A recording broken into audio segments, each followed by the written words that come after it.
Chapter 1662. The so-called discipline prison of the Embroidered Uniform Guard was the prison of the Embroidered Uniform Guard. Most of the people locked up there were important criminals of the Embroidered Uniform Guard and some Embroidered Uniform Guards who had made mistakes. The most reliable people were naturally the criminals of the Embroidered Uniform Guard who had been dealt with by the Chow family. If they were of one mind, they would not have been caught here. It had to be said that Mao Mu's train of thought was very correct. When he took the vice director's token and arrived at the discipline prison without any obstructions, as expected, he saw many brothers of the Embroidered Uniform Guard who were in prison here because of their various mistakes. Some of these people had really made mistakes, especially those who had violated the Embroidered Uniform Guard's own rules and were locked up here. For example, they had bullied the good, oppressed the officials, corrupted, and so on. However, there were also some who were not wrong. They were just thrown here because they had offended the Chow family. Most of these people were capable and opinionated. Chao Jixiang had no intention of beating these people to death with a stick. He told them to find their families, to ransom them. If they did not have any money, then they could only wait to be tortured to death. These people were the people Mao Mu was looking for. Shen Nantang, a local of Nanjing, was originally 100 households. However, because he was soft-hearted and let go of the 2-year-old granddaughter of a criminal, he was caught here and punished according to the family's internal rules. The ransom was 200 taels. Speaking of this, it had to be said that Zhu Yuanzhang had set a set of salary standards in the 25th year of Hongwu. He had also stipulated that the salary would not change for the next 200 years of the Ming dynasty. In other words, no matter how much the price of goods outside increased, the salary would still be the same. The officials of the Great Ming Dynasty were a bit better. They basically had some gray income. However, the people below them were sad. For example, 100 households like Shen Nantang only had a salary of 5 taels a month. This was because he had an official position, which was at least a 6th-rank official. Moreover, the ransom of 200 taels was equivalent to him not eating or drinking for 3 years. How could he possibly have the money to do so? He could only be locked up here. One could even imagine that if it wasn't for Mao Mu's appearance, he would probably never have appeared until one day, when he died in it. Since Mao Mu had appeared, Shen Nantang could naturally be saved. According to Wu Ben's explanation, this person's martial arts were not ordinary. He was also very famous in the entire Embroidered Uniform Guards. He was even one of the top 5. If not for that, he would have been killed a long time ago for releasing the daughter of a serious criminal. Chao Jixiang was also a person who valued talent, which was why he wanted the ransom. Mao Mu naturally had to extend a helping hand to such a person. She had a conscience, and she had been played so badly by Chao Jixiang. If he didn't save her, who would? It was only 200 taels of silver. He took it out without any hesitation. Then, he named a few more people and recorded their ransom. Then he asked Wu Ben to handle the procedures for them. Mao Mu wanted the prisoners and paid the ransom according to the rules, so the brocade guard official in charge of the discipline prison could only release the prisoners. In this way, a team was quickly formed. Besides Wu Ben, Mao Mu also had Shen Nantang, Luo Zhu, and a series of capable generals. After leaving the discipline prison, Mao Mu did not let them go home immediately. Instead, he first took them to an enormous restaurant in the Yingtian prefecture. First, he washed everyone, then gave each of them 100 taels of silver as a meeting gift. This was still not shocking. What was even more shocking was that Mao Mu proposed in front of everyone that he would make adjustments within the Embroidered Uniform Guards. Wu Ben and Shen Nantang would become the new Qianhu. Luo Zhu and the others would also become Baihu or Test Baihu. Not only did he give out money, but he also conferred official positions. Immediately, everyone expressed their gratitude. They were all people who had been pushed aside. They had the ability, but other than that, they had no money and no backing. They had never thought that one day they would have a meteoric rise. Mao Mu's arrival made many of their wishes come true. In the time it took to eat a meal, he became the true master in everyone's eyes. Seeing everyone's urgent gaze on him, Mao Mu naturally felt a sense of heroism from the bottom of his heart. Although he was no longer a healthy man, He had his own dreams and his own idols. For example, his goal was the three treasures eunuch Zheng He. That was definitely a legendary existence among the eunuchs. If he wanted to be like Zheng he had to fulfill two conditions. First, he had to obtain the emperor's trust. Right now, he had obtained Yang Qindong's deep trust, so he had fulfilled this condition. Second, he had to have the ability. If he could grasp the power of the embroidered uniform guards in his hands, wouldn't that prove it? Mao Mu, who had his own ideals, fully displayed the smooth side of a eunuch at the table. And everyone was excited because they had a new backing and a new goal. Everyone was a frustrated person. Most of them had even been waiting for death in the prison. Now, they could eat and drink here. Moreover, they had been told that a career and wealth were right in front of them. How could they not be excited? Even if Mao Mu wanted them to deal with the Chow family, no one would have any objections. Mao Mu cleverly did not give any orders to them, nor did he say that his backing was Yang Qindong. Everyone still had doubts about his ability and whether he could help them get promoted and seize power. He needed to settle the matter of the officials first. After eating and drinking to their fill, everyone left with a satisfied expression and returned to their homes. Now that they had money, they should buy some things for their homes and make some changes. Mao Mu also returned to the palace. He first went to the emperor's place to take a roll call. Seeing that there was nothing for him to do, he directly went to find Qian Sengbao. Ever since he received the 50,000 taels of silver from Mao Mu, the relationship between the two had become much closer. When he heard that Mao Mu wanted to see him, he naturally opened the door to welcome him. As expected, this time he still sent money. Although it was not much, 15,000 taels of silver still made Qian Sengbao beam with joy. Qian Sengbao, the 10,000 taels of silver were given by Wu Bin and Shun Nantang. One of them is a vice Qianhu, the other is a Baihu. They have enough qualifications. When they saw me, they asked if they could spend money to get promoted. I thought about it and thought that all the benefits could not be taken by Chao Jixiang. So I made the decision to agree for Qian Sengbao. There are also a few more, but they're all for Baihu and Zongqi. They are all very low-ranking officials. What do you think? Qian Sengbao had already taken the banknotes. He asked curiously, "Are all the servants of the embroidered uniform guards so rich?" "Yes. I didn't know before. It can be seen how much money Chao Jixiang has pocketed." "That's right, there are some officials below who also want to work for Qian Sengbao.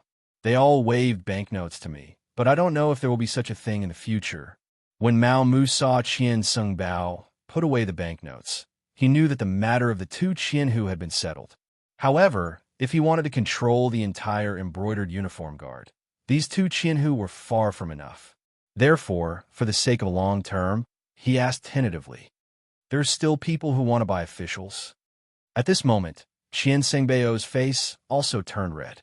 He suddenly realized that this was a good way to accumulate wealth. He thought that he was smart, but he was actually so stupid. He did not know that the embroidered uniform guard had such a big profit. It seemed that he was still a little short-sighted. In the past, when he saw that the emperor would let the embroidered uniform guard do something difficult, he thought that it was a hot potato. Now, it seemed that he was wrong. That's right. Not only do they want to buy Qianhu, if possible, they're also willing to pay money to buy the position of town supervisor or even the position of advisor and advisor. You see, as Mao Mu spoke, he carefully observed the changes in Qian Sengbao's expression. "Do they have that much silver?" Qian Sengbao asked with even more surprise. "Yes, this servant has asked. If Duke Qian agrees, a town supervisor will be 20,000 taels of silver, an advisor will be 50,000 taels of silver, and an advisor will be 100,000 taels of silver. Of course, a commander will be a little higher, 500,000 taels of silver." Mao Mu was still talking, but when Qian Sengbao heard 500,000 taels of silver, his eyes were already wide open. One had to know that after being the head eunuch for so many years, he had only saved 200,000 to 300,000 taels of silver. There was nothing he could do about it. With his position, there were too many people looking at him. If he wanted them to listen to him, he would have to give them some benefits. In the past year, just the benefits he gave to the servants were already a huge expense. In a year, he would only get 20 to 30,000 taels of silver. Sometimes, when the emperor had some festive occasion, he would even have to send gifts. Once he received tens of thousands of taels of silver, after working hard for a year, he would spend all the gifts in one go. Now, Mao Mu had found a way for him to make money. He did a rough calculation. If he sold all these positions, he would probably get close to 1,000,000 taels of silver. This was something he never dared to think about. Just as Qian Sung Bao was calculating in his heart, Mao Mu spoke again. Duke Qian, this servant has thought about it. We can repeatedly earn this money. For example, whoever buys advisor position will have to pay 100,000 taels of silver. After taking the position, they will have to pay 10,000 taels of silver every month. For example, the advisor position is 50,000 taels of silver, so they have to pay 5,000 taels of silver every month. As for the commander's 500,000 taels, he would have to pay 50,000 taels a month. If they can continue to pay, they can continue to be officials. If they can't pay, they will owe at most a month before being removed from their position. In this way, we can earn a large amount of money every month. Doesn't this mean that we will get close to 100,000 taels of silver every month? Qian Sungbao was really frightened. What was the difference between this and robbery? But would these people agree? Would they be able to earn so much money every month? Seeing Qian Sengbao's shocked expression, Mao Mu felt disdain in her heart. It was only a small amount of money, and he was already frightened. One had to know that Yang Qindong gave out 1,000,000 taels of silver every time. If it wasn't enough, he could ask for more. How bold was that? Moreover, this money was not a loss, because once the Southern Ming Empire was annexed, this money would eventually return to Yang Xie's pocket. Right now, it was just temporarily placed here. Chapter 1663. Naturally, these thoughts would not be spoken out loud. Mao Mu continued, this servant has also asked about this. They also said that as long as they're given power, they will think of a way to get the money. For example, there are so many corrupt officials in our court, and so many people who do business with Yang Xie in private. Those are all very profitable businesses. As long as they are dealt with, the money will be sent to you every month. There won't be any problems. Qian Sungbao was afraid that these people would act recklessly after gaining power. Once they made the emperor unhappy, it would be a big matter. Now that he heard that it was actually against the corrupt officials and the merchants who did business with Yang Xie, he felt a lot more relieved. Good, that's good. Seeing that Qian Sungbao had agreed, Mao Mu struck while the iron was hot. Since that's the case, does Qian need to meet them? Well, I'll leave everything to eunuch Mao. This duke is relieved. Qian Sungbao thought about it and decided not to meet them. This way, if something were to happen, he could still shirk responsibility, but if he met them, some things were really hard to explain. This was also what Mao Mu wanted. Since that's the case, this servant will wait. I'm sure that after receiving the money, these people will thank Qian Sungbao. By the way, what rank can this official be sold to? There's no rush. Let's deal with the two Qianhu first and see their reaction. Qian Sungbao didn't know that something had happened to Chao Jixiang.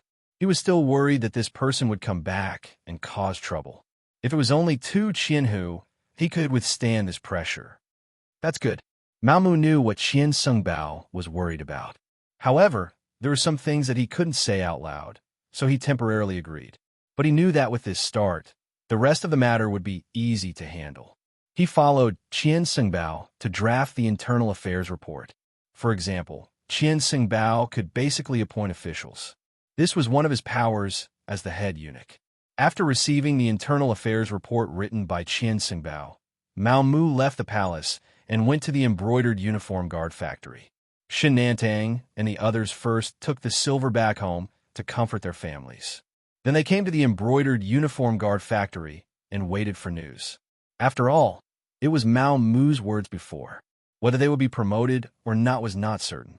If this chief eunuch who served the empress was all talk and no action, then they would have to suffer. It was no wonder that everyone had such thoughts. Shen Nantang and the others didn't do anything wrong, but offending the Chao family was the biggest crime. In addition, over the years, Empress Qian's strength had not been obvious. She was basically an invisible person. No one knew what kind of power the head eunuch whose server had. Not long after, Mao Mu appeared. Seeing everyone standing here waiting for him, how could he not know what they were thinking? After chuckling, he took out the internal affairs reports written by the head eunuch, Qian Simbao, and handed them to Xin Nantang and the others one by one according to their names. Sure enough, it was a decree of promotion, seeing that they were still prisoners a few hours ago, but in the blink of an eye, they had become Qianhu, Baihu, Zongqi, and other officials with ranks. Everyone was naturally excited. When they looked at Mao Mu, there was no longer any contempt in their eyes. Instead, they were burning with passion. At this time, Mao Mu put away the smile on his face and became very serious. This Gong has given you what this Gong promised. Next, it will depend on everyone's performance. Next, I will announce the mission. Shen Nantang, Wu Bin, Luo Zhu, and the others immediately straightened their bodies. They were like an army that was about to be inspected. There are 3 main missions. First, unite those who have been oppressed by the Chao family, but have the ability. Of course, those who have the ability but are depressed can also be roped in. They can be allocated according to their ability. Those who have the ability to become Qianhu can become Qianhu. But remember, don't accept those who don't have the ability. If anyone wants to make up the numbers and is caught by this Gong, then whoever recommended them will also be guilty. They will also be abandoned by this Gong. Do you understand? This was something he had learned from Yang Chendong. Although Mao Mu had not done much work, the intelligence team that contacted him would often inform him of Yang Xie's actions and methods. From Mao Mu's point of view, the recommendation was the right thing to do. In this way, it could prevent the incompetent from being promoted to the position to the greatest extent. It was unlike the Great Ming Dynasty, where as long as one had connections and even gave money, one could become an official. Even if there was a problem in the future, it would be a scam to just say that they had made a mistake. Reporting to Gong Mao, we understand. Xin Nantang and the others immediately replied loudly. As people who had been oppressed, they had many brothers around them. Previously, they were worried that their strength was too limited. Now that they could expand their team, things would be easier. After finishing the first mission, Mao Mu began to talk about the second. The second mission is to keep an eye on the Chao family and find evidence that they are criminals. When the time is right, strike hard. Only then will you be able to truly stand out. In fact, there was no need for Mao Mu to say this. Xin Nantang and the others would do it. After all, they had suffered so much because of the other party. Now that they had a chance to make up for it, how could they be polite? Struggles had always been like this. It was either you die or I live. History had also proven that soft-hearted people could not achieve great things. All right, let's talk about the third mission. In summary, there's only one word: obedience.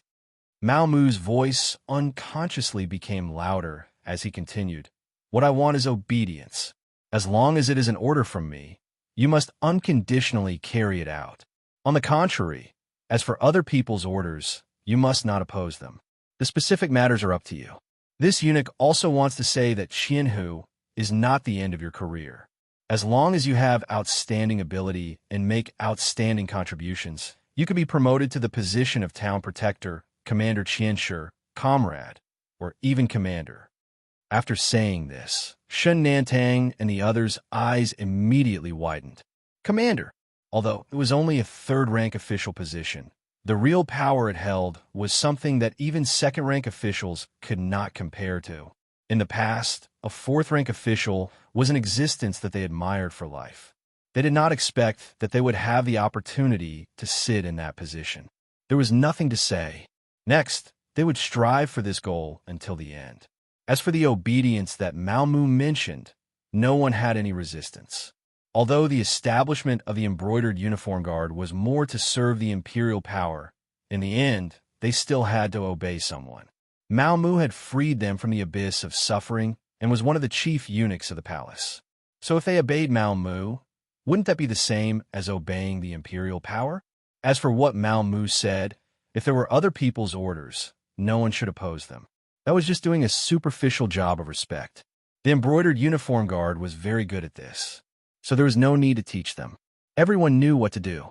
After the 3 orders were announced, everyone began to get busy. Recruiting people and finding evidence was the focus of their work now. As for the powerful Chow family of the embroidered uniform guard, although everyone was still a little afraid in their hearts, when they thought about it, would they be fine if they did not become enemies with them? Since there would be a battle sooner or later, there was no need to be polite. Let's see whose methods were stronger. As long as Mao Mu could block Chao Jixiang's sharpness after his return, they had nothing to be afraid of. After all, these people were all capable people. Shenandang and the others could not take Chao Jixiang seriously because their status was not high enough to reach that level. But there were people who took Chao Jixiang seriously, such as his younger brother Chao Zheng and the others. Chao Zheng and the others were very opposed to Mao Mu coming to the embroidered uniform guard to take up the position of deputy factory director. This was because there was no permanent position in the embroidered uniform guard. On the contrary, such a position would be added in some special times. However, that was usually when the old and new factory directors took over. The problem was that Chao Jixiang had not lost power. Didn't he frequently enter the palace to see the emperor a while ago? They did not understand why there was a deputy factory director. Of course, if it was only a deputy factory director, everyone would not be that surprised. They would worship him like a bodhisattva. Even if they were in a bad mood, they could ignore him. They were from the Chao family. As long as Chao Jixiang's banner did not fall, what did they have to be afraid of? In the end, it was very likely that this deputy factory director would only have a name and no power. So much so that they could not even order an ordinary embroidered uniform guard around. At that time, they would probably go back with their tails between their legs. However, it seemed that Mao Mu did not think that way. He actually pulled Wu Ben, who was about to die, to be his trusted aide. Then he went to the discipline prison and ransomed several capable criminals in a row. This made it difficult for people to see through him. The embroidered uniform guard had its own rules. Those who did not commit any major crimes could be ransomed after paying the ransom. This was originally set by Chao Jixiang. This was also a method to amass wealth. With so many brothers following them, they had to eat, and that required money. No one had any doubts about this. Mao Mu did things according to the rules and did not rely on his official status to suppress people. No one questioned anything. However, the problem was that before they could react, 2 Qinhu positions were set. They were not from the Chao family, but Shenantang and Wu Ben, who had been dealt with by the Chao family. Chao Zheng and the others could not stand this. This clearly meant that they wanted to seize power, right? If people who were not from the Chao family could also become Qinhu, then the blow to the Chao family could be imagined. What was even worse was that after this incident, whether or not the embroidered uniform guards would listen to the Chao family's words would be a question mark. It was impossible for Chao Zheng and the others not to panic after such a thing happened. However, there was nothing they could do. Even though they were all commanders, comrades, or administrators, in reality, they didn't have much power. They all took orders from Chao Jixiang alone. They also did not have any channels to speak to the higher-ups. Chapter 1664. In other words, without Chao Jixiang, these people could only control one embroidered uniform guard. If someone wanted to attack the embroidered uniform guard, they could do nothing but watch. Wait for Big Brother to come back. Everything will be done. At that time, we will make Mao Mu suffer. Seeing so many people from the Chao faction looking at him with expectant eyes, Chao Zheng had no choice but to say this. That's the only way. Everyone could only nod in agreement. Over the years, Chao Jixiang still had some tricks up his sleeve. At least these people were convinced by him. However, they did not know that Chao Jixiang would not be able to come back. In the Southern Ming Imperial Court, the first person to know about Chao Jixiang's accident was Emperor Zhu Qizhen. The reason why Zhu Qizhen knew about this was because Chief Eunuch Qian Sungbao told him. Qian Sungbao heard it from Mao Mu. When Mao Mu reported to Yang Chendong through his contact group that he had begun to reach out to the embroidered uniform guard and obtained a good start, Yang Chendong sent this information to Mao Mu. Not only that, he also told the contact group that Yang Xie was mobilizing the military supplies, mobilizing the army, and preparing to go to war with the Southern Ming Empire. This was to allow Mao Mu to stabilize his position. As for whether this would expose his strategic intentions and cause the Southern Ming Empire to prepare in advance, would Yang Shandong care? Some things cannot be hidden at all. What's more, Yang Shandong couldn't wait for the Southern Ming Empire to gather their armies. This way, he would be able to achieve success in one battle. It would be better than attacking every single city and ultimately destroying the Southern Ming Empire. What Yang Shandong wanted was a rich and populous Southern Ming dynasty, not a mess. From this point of view, it was undoubtedly better to give the Southern Ming Empire time to gather their army and end the war with a big battle. What did you say? In the side hall, Zhu Qizhen's face was filled with shock. Then he reached out and grabbed Qian Sengbao's neck, questioning him loudly. Seeing Zhu Qizhen's eyes that seemed to be able to devour people, Qian Sengbao was truly frightened. But when he thought about how he was the first to receive this information, it was equivalent to making a great contribution. He was no longer afraid and repeated, "Your Majesty, the embroidered uniform guard has sent news that eunuch Chao's matter has been exposed and has fallen into the hands of Bugnam of Gojoseon. Bugnam of Gojoseon obtained the imperial edict from Chao Jixiang's hands for Yang Shunming. Then he used the excuse that the South Ming Empire wanted to attack him and prepared to attack the South Ming Empire. Right now, Qiqian City is transferring troops and supplies to Guangxi to accumulate strength." Zhu Qizhen's footsteps involuntarily took a few steps back when his hand loosened. He staggered and almost fell to the ground. Fortunately, Qian Sengbao reacted quickly and supported him. At this moment, Zhu Qizhen's mind was a mess. From Qian Sengbao's report, something really did happen to Chao Jixiang. Otherwise, Qian Sengbao wouldn't have said anything about the imperial edict. This was top secret. This Chao Jixiang was truly stupid. Didn't he say it before? If things didn't go well, he had to bring the imperial edict back safely. If not, he had to burn it. How could he let it fall into the hands of Yang Shandong? Now, with the imperial edict establishing Bugnam of Gojoseon in his hands, Yang Shandong had a righteous cause in his hands. He had a legitimate reason to make a move against the South Ming Empire. This was truly lifting a rock and smashing it on his own feet. Your Majesty, are you all right?" Qian Sengbao, who was afraid that Zhu Qizhen's anger would harm his body, hurriedly asked carefully after a while. Qian Sengbao's call brought Zhu Qizhen back to his senses. Then he rejoiced. Fortunately, he knew everything in advance. This way, he could immediately make some preparations. Thinking of this, he couldn't help but look at Qian Sengbao with a gratified expression and said, "Great companion, you did well in this matter. The embroidered uniform guard is also very capable. Now that something has happened to Chao Jixiang, have you thought of successor?" Previously, when Mao Mu reported this matter to Qian Sengbao, he was truly shocked. Firstly, he was shocked that Chao Jixiang would be captured by Bugnam of Gojoseon. Of course, he was secretly happy in his heart. This meant that he had one less powerful opponent. Secondly, he was shocked that this news was actually known by Mao Mu so quickly. Could it be that the embroidered uniform guard really had such strength? But why didn't he see them as capable before? Seeing Qian Sengbao's puzzled expression, Mao Mu had already prepared an explanation and said, "Duke Qian, actually, there are still many capable people in the disarming uniform guard. It's just that because Chao Jixiang eliminated dissidents and only knew how to make money, he was suppressed.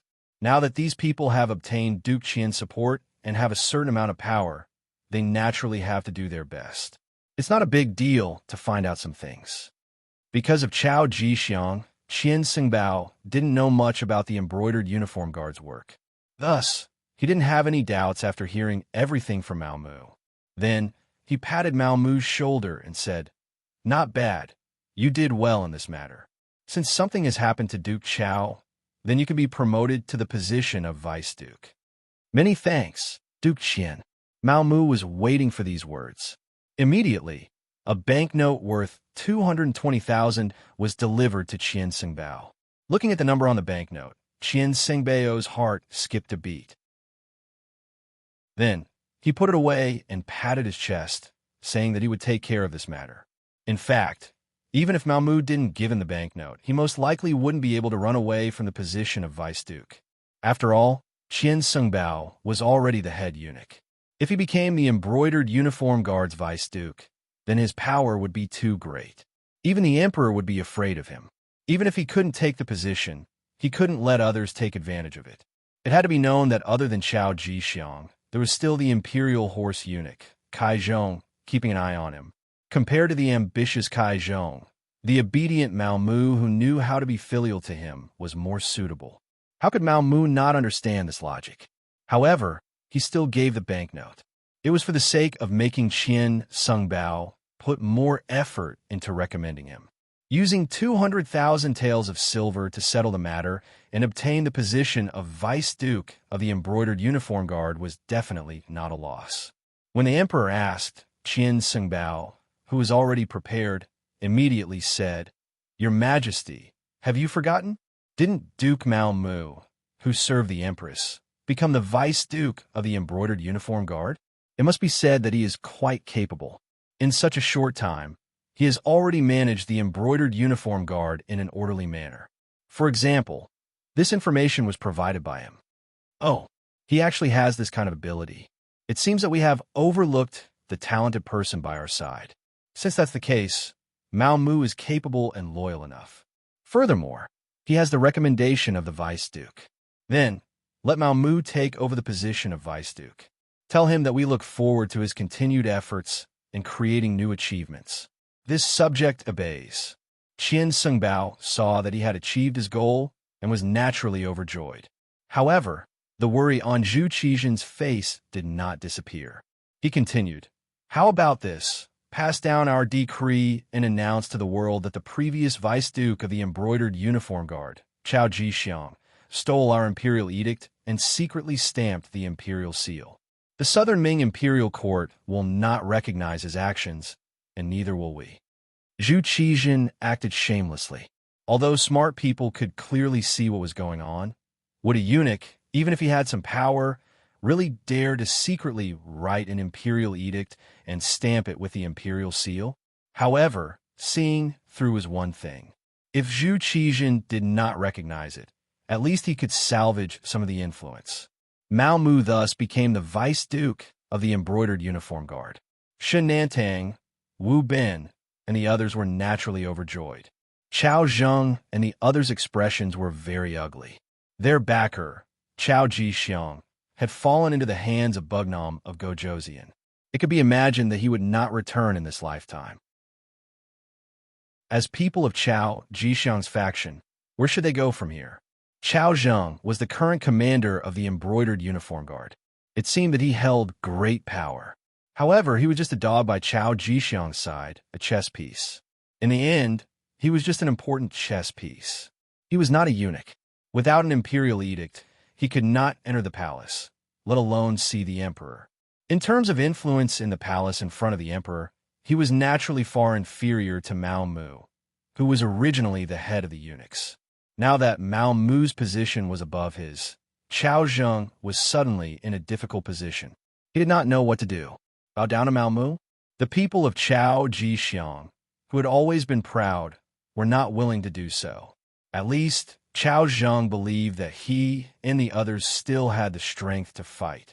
Thinking of the arrangements that his elder brother, Chao Jixiang, had made in the Embroidered Uniform Guard for more than 10 years, he decided to wrestle with Mao Mu. As long as he could control the entire Embroidered Uniform Guard at that time, he would not have to worry about Mao Mu not coming to talk to him. At that time, he would bow down and raise some conditions. Then, he would be able to regain the initiative. Chao Zheng told his thoughts to the other people of Chao Jixiang and received everyone's support. They were all grasshoppers on the same rope. At this moment, no one could escape. They could only try their best. However, they had imagined themselves to be too powerful, and they had underestimated Mao Mu too much. Without power, without an official position, and without a strong economic foundation like Mao Mu, the result of the struggle was inevitable. In particular, After the embroidered uniform guard learned that Chao Jixiang had been captured by Bugnam of Gojoseon, the people who had been suppressed immediately began to have ideas. At this time, Shen Nantang, Wu Bin, and the others began to recruit people. They gave money and official positions. It was easy to imagine who would be willing to work for the Chao Jixiang faction. Not long after, not only did the people who had been suppressed stand on Shen Nantang's side, the neutral people also stood on Shen Nantang's side. Even some of the unimportant people in the Chao Jixiang faction began to have ideas and came to seek refuge. Moreover, they were not empty-handed. They had all sorts of evidence of corruption in the Chao Jixiang faction. Everyone kicks a man who is down. After nearly a month, the embroidered uniform guard began a bloody purge. Anyone who was a member of the Chao Jixiang faction or was related to the Chao Jixiang faction in the end became the target of the purge. Mao Mu was beginning to prepare for Yang Xie's entry in advance. He wanted to give Yang Xie a team that could fight, not a person who only held a position and did not do anything. Chapter 1665. The chaos within the embroidered uniform guard naturally didn't escape the eyes of the ministers, so they happily clapped their hands. For a long time, the existence of the embroidered uniform guard was like a sharp arrow suspended above the heads of the ministers, making them endlessly afraid. After all, you can guarantee that you won't make a mistake, but can you guarantee that your family won't make a mistake? If the embroidered uniform guard wanted to deal with you, they could always find your weakness. If it was light, they could blackmail you. If it was heavy, they could send you to the imperial prison. Who knew how many officials had fallen into their hands because of this? High and mighty officials had become prisoners. Now, the embroidered uniform guard was in chaos. They could relax and not be so afraid. Because of this, during this period of time, many ministers had reported the benefits of the embroidered uniform guard. They wanted to use their own advocacy to make the embroidered uniform guard last longer. It would be best if they crippled their own martial arts and got rid of this department for a long time. Zhu Qizhen saw so many ministers agree and compared himself to Yao Shun, saying how wise he was. In addition, Mao Mu really didn't have any thoughts. After taking care of the Chao faction, he handed over all the gold and silver he had stolen from them. He actually collected 2 million taels of silver, making him endlessly happy. What was wrong with the emperor? He also needed money.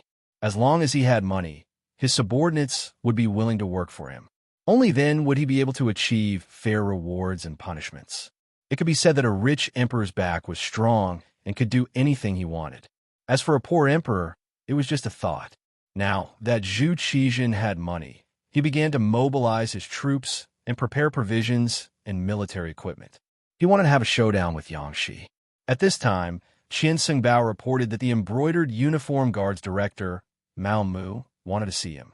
He said that he had something important to report to the emperor. At this time, after Mao Mu unified the embroidered uniform guard, he began to bare his fangs. He slowly went past Qian Xingbao to report to Zhu Qizhen.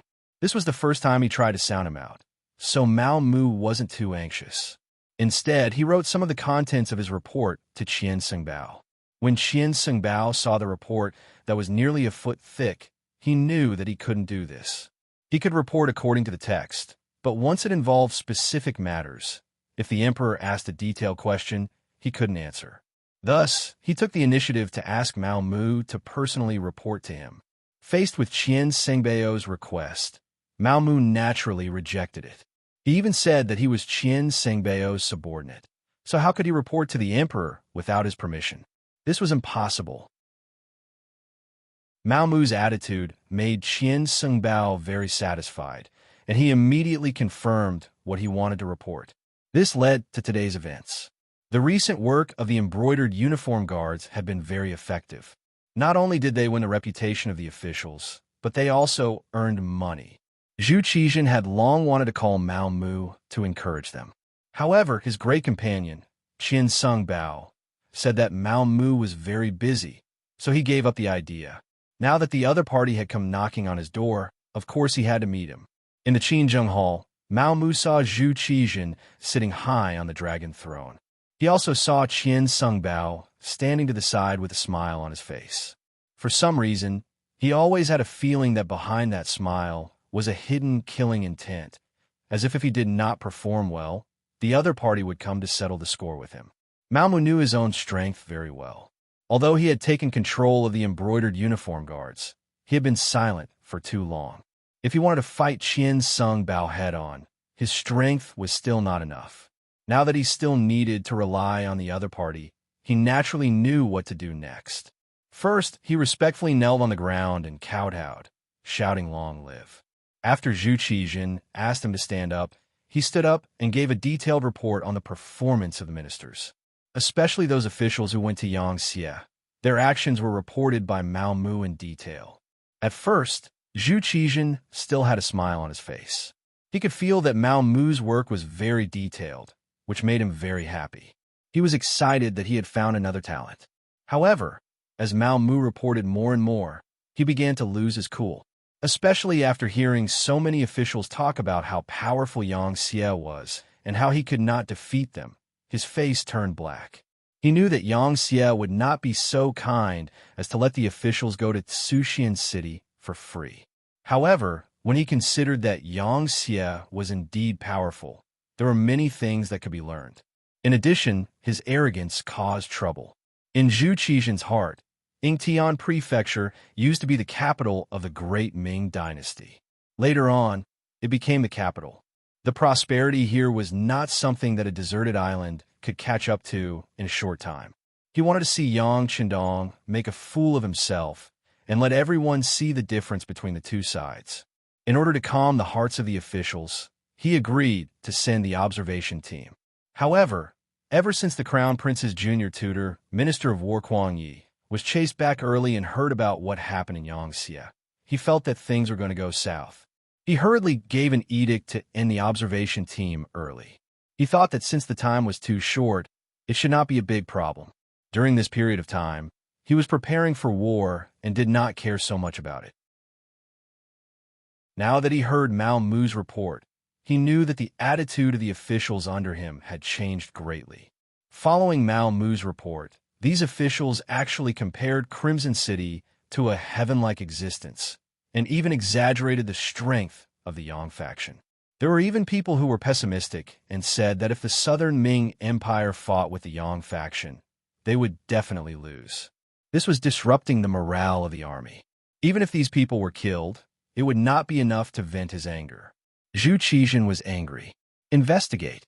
If there are any unfavorable words, investigate them thoroughly. As you command, Mao Mu hurriedly replied. However, he did not leave immediately. Instead, he raised his head and gave Qian Sengbao a meaningful look. After Qian Sengbao received the signal, he hurriedly bowed and said respectfully, "Your Majesty, I'm afraid that just investigating is useless. Some people will not shed tears until they see the coffin. If we allow them to develop, I'm afraid that before the army even leaves, the morale of the army will already be broken. How can we win then? As the saying goes, special times call for special measures." Yes, Deho is right. Right now, the Southern Ming dynasty is facing a matter of life and death. We cannot be soft-hearted. If we investigate them, we will lock them up and deal with them. However, you must remember that we must have evidence. We cannot catch the wrong person. Zhu Qijin said, as if he had just realized something. This was the result that Mao Mu wanted.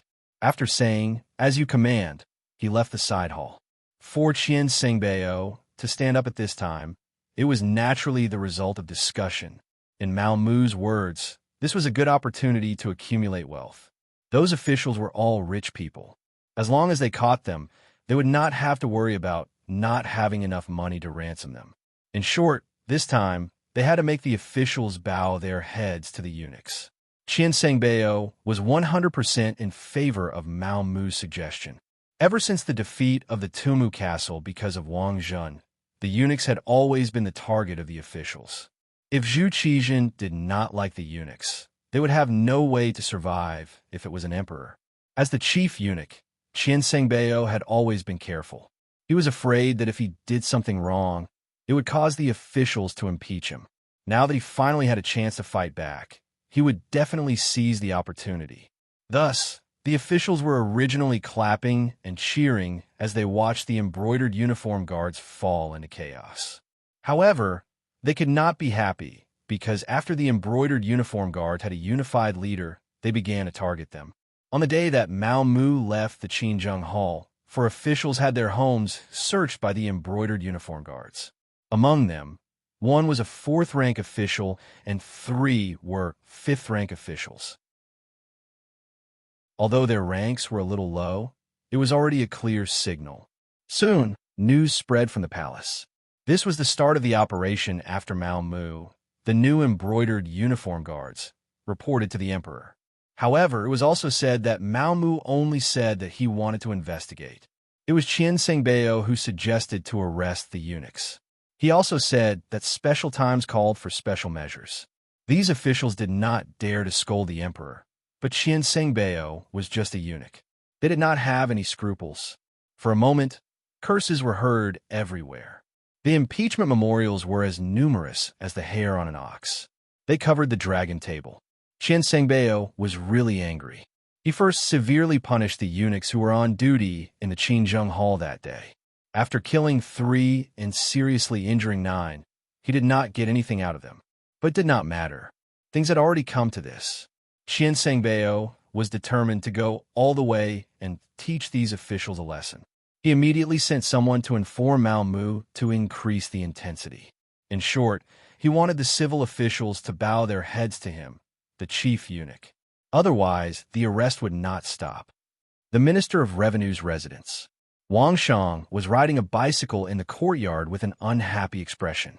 Her small face was scrunched up. Anyone who saw her would know that she was unhappy.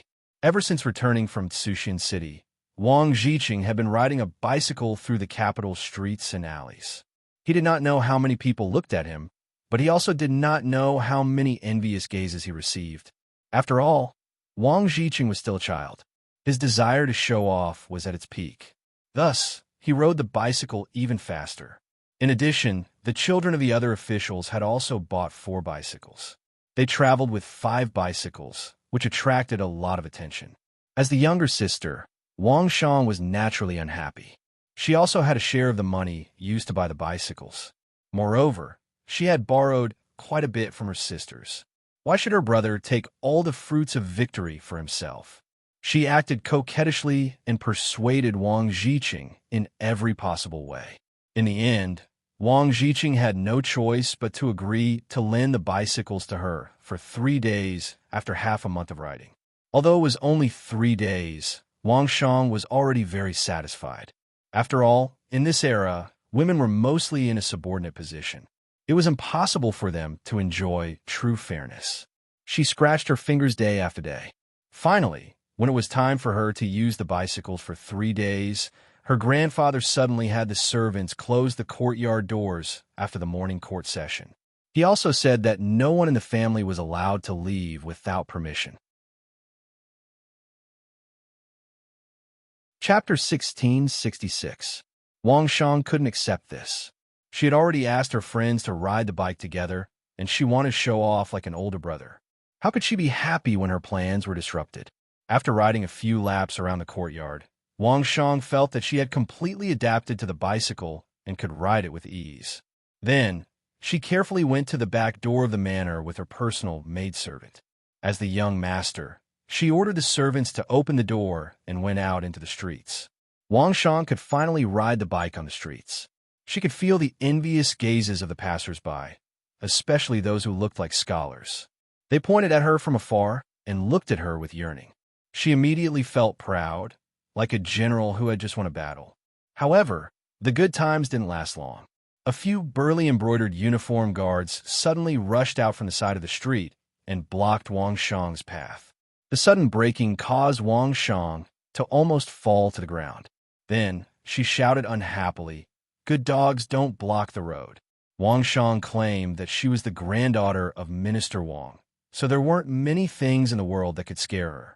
She thought that the embroidered uniform guards would immediately retreat after she shouted her name. She didn't expect that she and her bike would be arrested after she said her name. Only her maidservant was left standing on the ground and crying anxiously. Wang Shang was quickly brought to the embroidered uniform guard's office after she was arrested. Her bike was detained, and she was also arranged to a small room so that she could explain her views on Crimson City. Her identity seemed to have worked because the embroidered uniform guard smiled and guided her. "Miss, you've been to Crimson City before, so you must know where it is. I heard that you're quite good at writing. Can you write it down? If you write well, not only can we let you go, we can also give you a bike. How about it?" Wang Shang didn't like the embroidered uniform guards because of her grandfather. However, when she heard that she could get a bike if she performed well, she was tempted. She didn't want to borrow a bike from her brother. It would be great if she could have one herself. She immediately asked, "Do you really have a bike?" "Of course. Our Imperial Secret Service is very capable. It's just a bicycle." Luo Zhu, who was wearing a commander's uniform, said with a smile on his face. "All right, bring me a pen and paper." For the sake of a bicycle, Wang Shang was willing to go all out. As for what would happen if these embroidered uniform guards lied to him afterwards, wasn't that simple? He could just complain to his grandfather. He didn't believe that they weren't afraid of the Minister of Revenue. Wang Shang was indeed from a scholarly family. It didn't take him long to write an essay. Although it wasn't particularly beautiful, the sentences were smooth. Especially when he described the beauty of Crimson Castle, his strokes were divine. The description was quite good. Wang Shang also played a little trick. As if she was afraid that the other party would not think highly of her essay, she even added some sentences about her grandfather, Wang Zhua, in her essay. Her intention was very simple. She wanted to tell the other party about her identity and not to look down on others. If there were any benefits, they had to share it with her. Satisfied, Luo Zhu left. He told Wang Shang that he still needed to report to the higher-ups to see if the essay was up to standard. Then, they would consider rewarding him with a bicycle. Wang Shang was so happy that she urged him to hurry up. With this essay in hand, Luo Zhu went to find Xin Nantang, who had become a commander of the Imperial Secret Service. After the Chao family was expelled from the Imperial Secret Service, the people who had followed Mao Mu from the beginning were promoted. For example, Luo Zhu was promoted to a 4th-rank commander, and Xin Nantang was promoted to a 3rd-rank commander. Xin Nantang looked at Wang Shang's essay and couldn't bear to see it. Wang's reputation among the people was quite good. He wasn't greedy and didn't form factions. He was one of the few good officials in the Southern Ming dynasty. However, there was no other way. It was eunuch Mao Mu's idea to trap the Wang family. Now, no one in the Imperial Secret Service dared to question eunuch Mao Mu. Mao Mu's status and influence in the Imperial Secret Service was far greater than Qiao Jixiang's. This was all because Mao Mu thought about everyone and was willing to spend money. What he meant was that unless he gave the order, the Imperial Secret Service wasn't allowed to accept bribes. It was precisely because of this that the Imperial Secret Service was holding their chests high. This was because they didn't ask for help and didn't have anything that could be used against them. Of course, they had also paid a lot of money for Fu Maomu. In addition to not deducting a single cent from the wages of the Imperial Secret Service, he would also give everyone a monthly allowance based on their contributions. Last month, those who performed well received 120 taels. For the Imperial Secret Service, this wasn't just enough to feed their families. It was already a source of income. Since it was eunuch Mao Mu's order, Xin Nantang naturally had to follow it. Not to mention, the position of commander was there for everyone to see. Between him and Wu Ben, whoever performed well would be given that position. At this moment, he couldn't afford to make any mistakes. "Bring those essays over. I'll give them to eunuch Mao." With a sigh, Xin Nantang finally bowed his head to reality. There was nothing he could do. This was the sorrow of a small figure. He didn't do things according to his own will. Very quickly, the essays were delivered to Mao Mu. After briefly reading through them, he went straight to the Hall of Diligent Government. After this period of hard work, he now had the qualifications to report to Zhu Qizhen alone. It was the same treatment as Qiao Jixiang in the past. Although he had the treatment, Mao Mu still kept a low profile. When he entered the side hall, he saw that Qian Sungbao was on duty. He quickly bowed and explained his purpose. In the end, he didn't forget to add, Eunuch Qian, next month's allowance will be sent to you in 2 days. He. Qian Sengbao's face was full of smiles. That was tens of thousands of taels of silver. In his eyes, Mao Mu was undoubtedly a god of wealth. Although he was curious about where the other party got the money, no matter what, it was enough that the money was sent to him. Why would he care so much about it? All right, have you thought about who to give the position of commander to? Qian Sengbao couldn't help but ask. That was an income of 500,000 taels of silver. How could he not be anxious? Eunuch Qian, you also know that both Wu Bin and Shun Nanang have performed well. In order to give them more motivation, this matter has to be delayed. Of course, the money will definitely be sent in the end. It's just a matter of a month or two to show filial respect to you. Mao Mu explained with a smile. It's fine. This eunuch is just asking. Qin Sengbao smiled politely and then said, All right, His Majesty is still waiting for you. Quickly go and do your job. Yes. Mao Mu bowed again. Only then did he tidy up his clothes. After seeing that there were no problems, he strode into the side hall. After Mao Mu sent the articles in front of Zhu Qizhen, it only took a short while for a roar to be heard. You dare to care about these officials? You're taking the salary we give you and not doing your job properly. Instead, you're thinking about the good of others. Hateful. Mao Mu lowered his head and picked up the articles scattered on the ground. After waiting for Zhu Qizhen to calm down a little, he asked tentatively, Your Majesty, what should we do next? Arrest them? Facing this question, Zhu Qizhen's face revealed a pained expression. He had already seen it. These articles were basically written by the officials of the court, and even the descendants of important officials. Didn't that mean that these important officials were unreliable? If they really arrested people based on the list of people who wrote the articles, the Southern Ming Empire would be in chaos for a while. However, they could not arrest them. These people's hearts were no longer with the Southern Ming Empire. If they continued to be put in important positions, it would only be more dangerous. As the saying goes, a short pain is better than a long pain. Take it. Take all the people in this article. Take all their backings and investigate them thoroughly. But remember, don't use torture to extort confessions. And you should know your limits. You're also an old person in the palace. Mao Mu, you've done well recently. Zhen is very pleased. After Zhu Qizhen vented his anger, he looked at Mao Mu with admiration in his eyes. This person was able to do things so beautifully in such a short period of time and obtain information that could be used against those officials. His methods were truly outstanding. Why didn't he realize that this person was a talent before? Mao Mu knelt on the ground gratefully and quickly kowtowed. This is all because of your Majesty and Empress teachings. This servant should do his duty. All right, you can rise. You're really good. In the future, you can call yourself a subject in front of Zhen. There's no need to call yourself a servant. Zhu Qizhen laughed and gave Mao Mu another privilege. Don't look at this simple title. In the entire group of eunuchs, only 3 people could call themselves subjects. They were Qian Sengbao, Kai Zhong, and the captured Chao Jixiang. Right now, Mao Mu had replaced Chao Jixiang's previous position. Yes, this subject thanks your Majesty again. Looking at the kneeling Mao Mu, Zhu Qizhen stroked his beard and laughed in satisfaction. After leaving the palace and receiving the imperial decree, Mao Mu was in high spirits.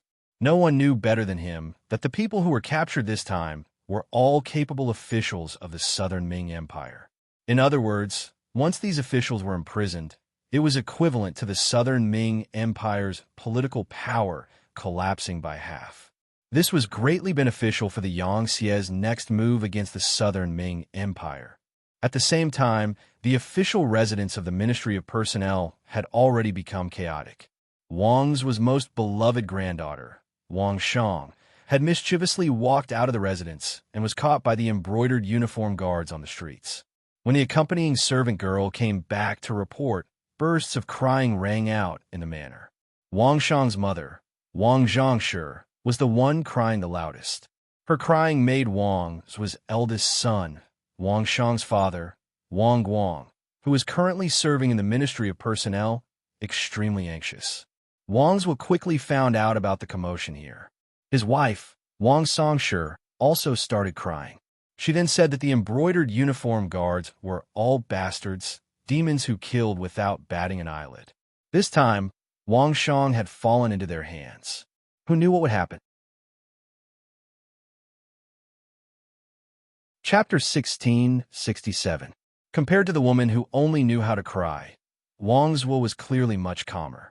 If it were in the past, he would definitely be very nervous when the embroidered uniform guard captured his family. He knew that the embroidered uniform guard was best at listing crimes. When they wanted to deal with a person, they would often use all kinds of methods. Even if there was no crime, they would put the blame on the person, causing many unjust and wrong cases. This was also the reason why the officials disliked and hated the embroidered uniform guard.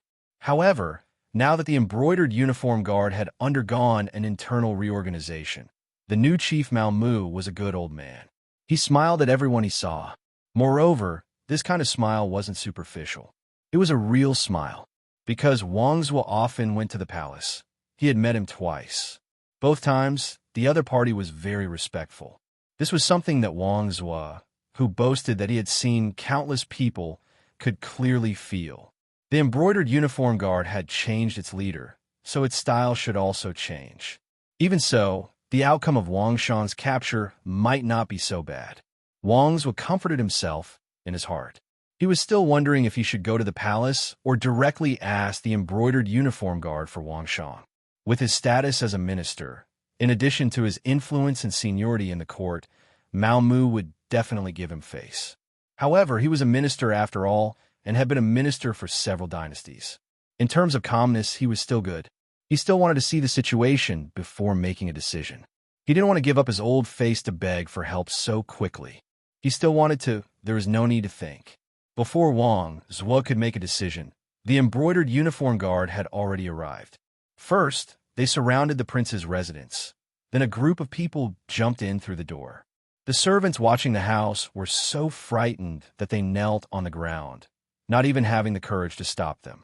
Compared to before, the current embroidered uniform guard brothers had undergone a huge change.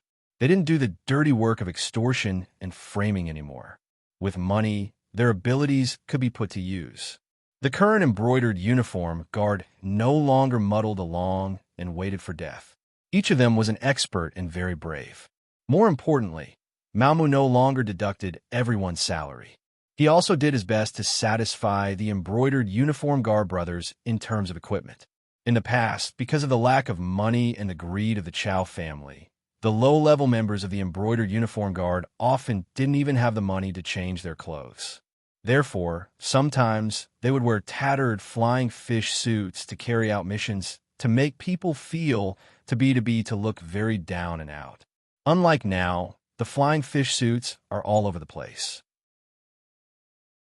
Since they were in a good mood, their complexion was good, and they were all skilled in martial arts. As soon as they appeared, they gave me a feeling of elites and a murderous aura. Frightened by the embroidered uniform guard's imposing manner, no one dared to stop them. When a group of people arrived at the Wang family's courtyard, Shun Nantang shouted, "Is there anyone in charge? Come out and answer me." This time, Shun Nantang came to the prince's mansion to invite Minister Wang.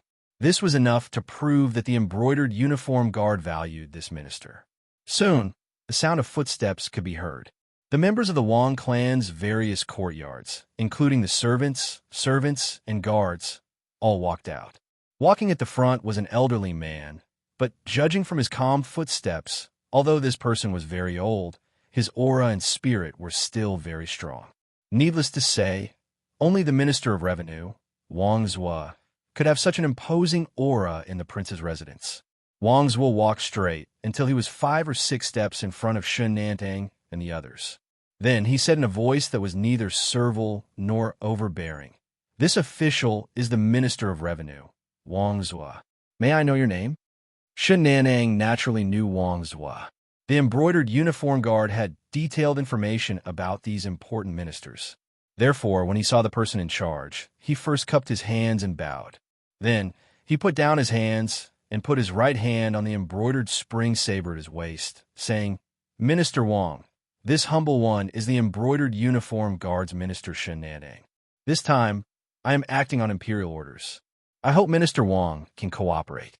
As he spoke, Shen Nantang took out a secret order and presented it in front of Wang Zhua.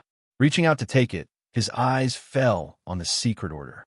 Seeing that it was the emperor's decree and was stamped with the imperial seal, he knew that the matter could not be changed. Wang's brows were tightly knitted together. Then, he sighed and said, "Since you are acting on the emperor's orders, this old man will naturally cooperate and go with you. However, my family is innocent. Please don't make things difficult for them. This is natural. Nowadays, the embroidered uniform guard does things according to the law. As long as Minister Wang cooperates, your family will naturally not have to worry." Shen Nantang immediately guaranteed. Hearing Shen Nantang's words, Wang Zhua nodded and then stretched out his hands, saying, "Then this old man will go with you. Father, grandfather, master." For a moment, the shouts came one after another. Then, uncontrollable cries came from the courtyard. Clearly, everyone could see that this time, the embroidered uniform guard had come to capture Wang Zhua. Without this pillar of support, half of the Wang residents would collapse. "What are you crying for?" "This old man is just being asked to assist in the investigation. It's not like I have already been convicted." Wang Zhua was not satisfied with his family's performance. His gaze fell on his eldest son, Wang Guang, and said, "Guang, father is not here. You have to take care of the family. Take care of your mother, brother, and children." "Yes, father, don't worry," Wang Guang also said with tears in his eyes. "Okay, let's go." Wang Zhua knew that at this time, it was meaningless to say anything more. It was better to leave immediately. He said to Shen Nantang, "Shen Tongji, let's do it." Seeing that Wang Zhua was very cooperative, Shen Nantang's eyes showed that he could not bear to see him like this. "There's no need to use tricks. This official believes that Minister Wang will cooperate with us." This meant that he did not need to be shackled. Wang Zhua thought for a moment and threw a grateful look at Shen Nantang. After all, it would be very embarrassing to be shackled in front of his family. This was the last shred of dignity that he had left. Wang Zhua left. The group of embroidered uniform guards did, as Shen Nantang said. They did not make things difficult for the people of the Wang residence. They did not even leave people to keep an eye on them. The people of the Wang residence were free to enter and leave. If Wang Zhua had not been taken away, perhaps everyone would have thought that it was just a dream. After Wang Zhua left, the eldest son, Wang Guang, sent people to take good care of his mother, Wang Songshi. He also arranged for the guards and parents to guard the courtyard. Then, he hurriedly left the residence with people. He wanted to move around and find the officials that were on good terms with his father, as well as other ministers, to see if there was any way to save the situation. However, Wang Guang was destined to be disappointed, because on this day, not only was his father taken away by the embroidered uniform guards, many important officials in the court were also taken away. Among them were the Minister of Appointments Chen Sun, the Minister of Rights Xie Chong, the Minister of Justice Xiao Xian, and so on.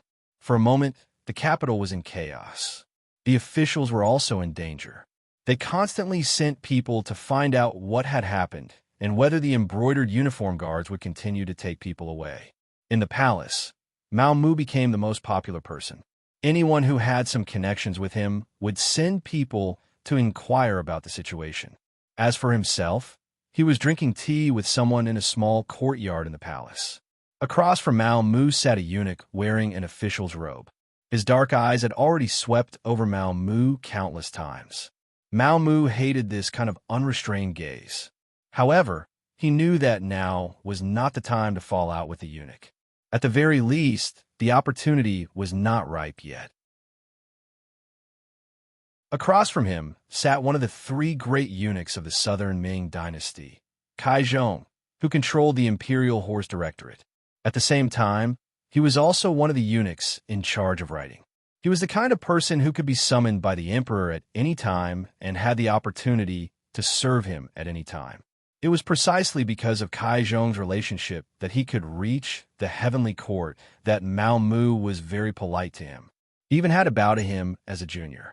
After all, in terms of age and experience, Kai Zhong was indeed much stronger than him. Only a chief eunuch like Qian Xingbao would not be at a disadvantage when facing him. Good tea. Mao Mu quietly flattered him, breaking the somewhat awkward atmosphere. Drink more of this good tea. When we leave in a moment, I will send someone to deliver some to you, Sir Mao. Kai Zhong smiled. However, when others saw this smile, they couldn't help but feel a wave of goosebumps. Many thanks, Sir Kai. However, I don't know if Sir Kai has summoned Mao Mu for something. Mao Mu didn't want to believe that Kai Zhong would be so kind as to invite him to drink tea. He definitely had something to say. At the very least, he really couldn't figure out what it was. AI, how could I dare to order you? Sir Mao is currently the Emperor's favorite. I can't wait to curry favor with you.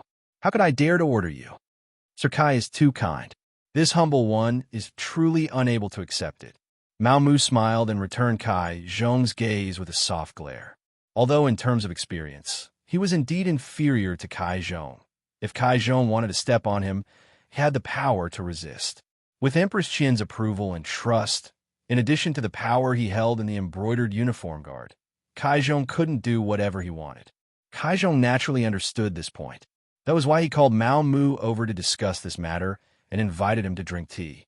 He wasn't like the other eunuchs, who could just directly give him orders. Sensing a trace of rejection in Mao Mu's words, Kai Zhong laughed. He could understand Mao Mu's feelings. When he first took over the position, he faced those powerful and experienced old eunuchs, just like today. It was because of this experience that he wouldn't underestimate Mao Mu, much less make an enemy out of him. He clearly understood what it meant to be a newborn calf that wasn't afraid of a tiger. Moreover, there was still Qian Xingbao, the head eunuch. It wasn't time for him to compete with Mao Mu. That would only benefit others. He didn't have any intention of exploiting Mao Mu. On the contrary, he was here to befriend him. He believed that after today's matter, he would definitely maintain a good relationship with Mao Mu, at least on the surface. Sir Mao, actually, I invited you to drink tea this time because I have a request. AI, Sir Kai is really making things difficult for this humble one. If there's anything you need, just tell me, Mao Mu said politely. Chapter 1668. Good, straightforward. Since that's the case, I'll be frank. Today, the embroidered uniform guard has used thunderous methods to capture people, and the people they've captured are all officials of the observation mission heading to Crimson City. Right now, the streets are in an uproar, and everyone is in danger. Some officials came to beg me, hoping that Duke Mao would be merciful. However, I don't know if Duke Mao would give me some face. Of course, I understand the rules and won't make things difficult for you.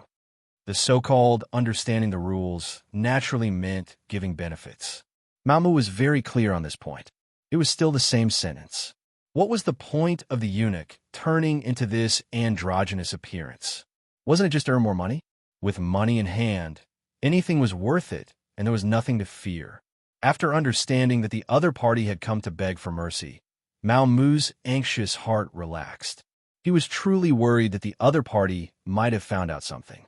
Although the contact group that Yang Qindong had arranged for him was unknown even in the Yangtze, it was still in the capital. But after all, this group lived in the capital. If someone wanted to investigate, no one could guarantee that they wouldn't give themselves away. Especially since he had become more and more high-profile recently. There were probably many people secretly investigating him. Kai Zhong was a veteran eunuch of power, and he was also in charge of the Imperial Horse Directorate. He had the power to mobilize troops and countless capable people under his command. Who knew if he had received some information that could threaten him? Mao Mu had been worried about this. If that was the case, then he would have to fight even if he couldn't.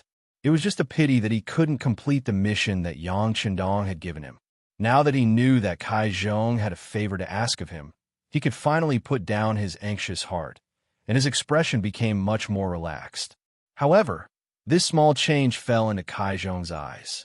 Which of the eunuchs with power wasn't worry-free? Which of them wasn't an expert at reading people's expressions? When Mao Mu relaxed, Kai Zhong's gaze locked onto him. However, he didn't immediately ask, but he was certain that Mao Mu had a secret that he couldn't let others know. Mao Mu didn't know any of this. He was still interested in asking who had the face to invite eunuch Kai. Haha, I'm sure Duke Mao knows this person as well. He's the current Minister of Works, Wei Luo. He's also a member of the Observer Group. Although he didn't do anything wrong, it's better to be safe than sorry. He still entrusted himself to our family and is willing to pay 20,000 taels of silver to ensure his safety. What does Duke Mao think about this?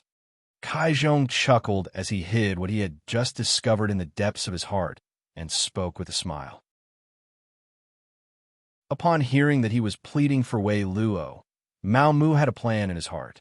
This time, the Southern Ming Empire had indeed put in a lot of effort in sending the observation team to Crimson City. The fact that all 6 ministers were present was enough to prove everything.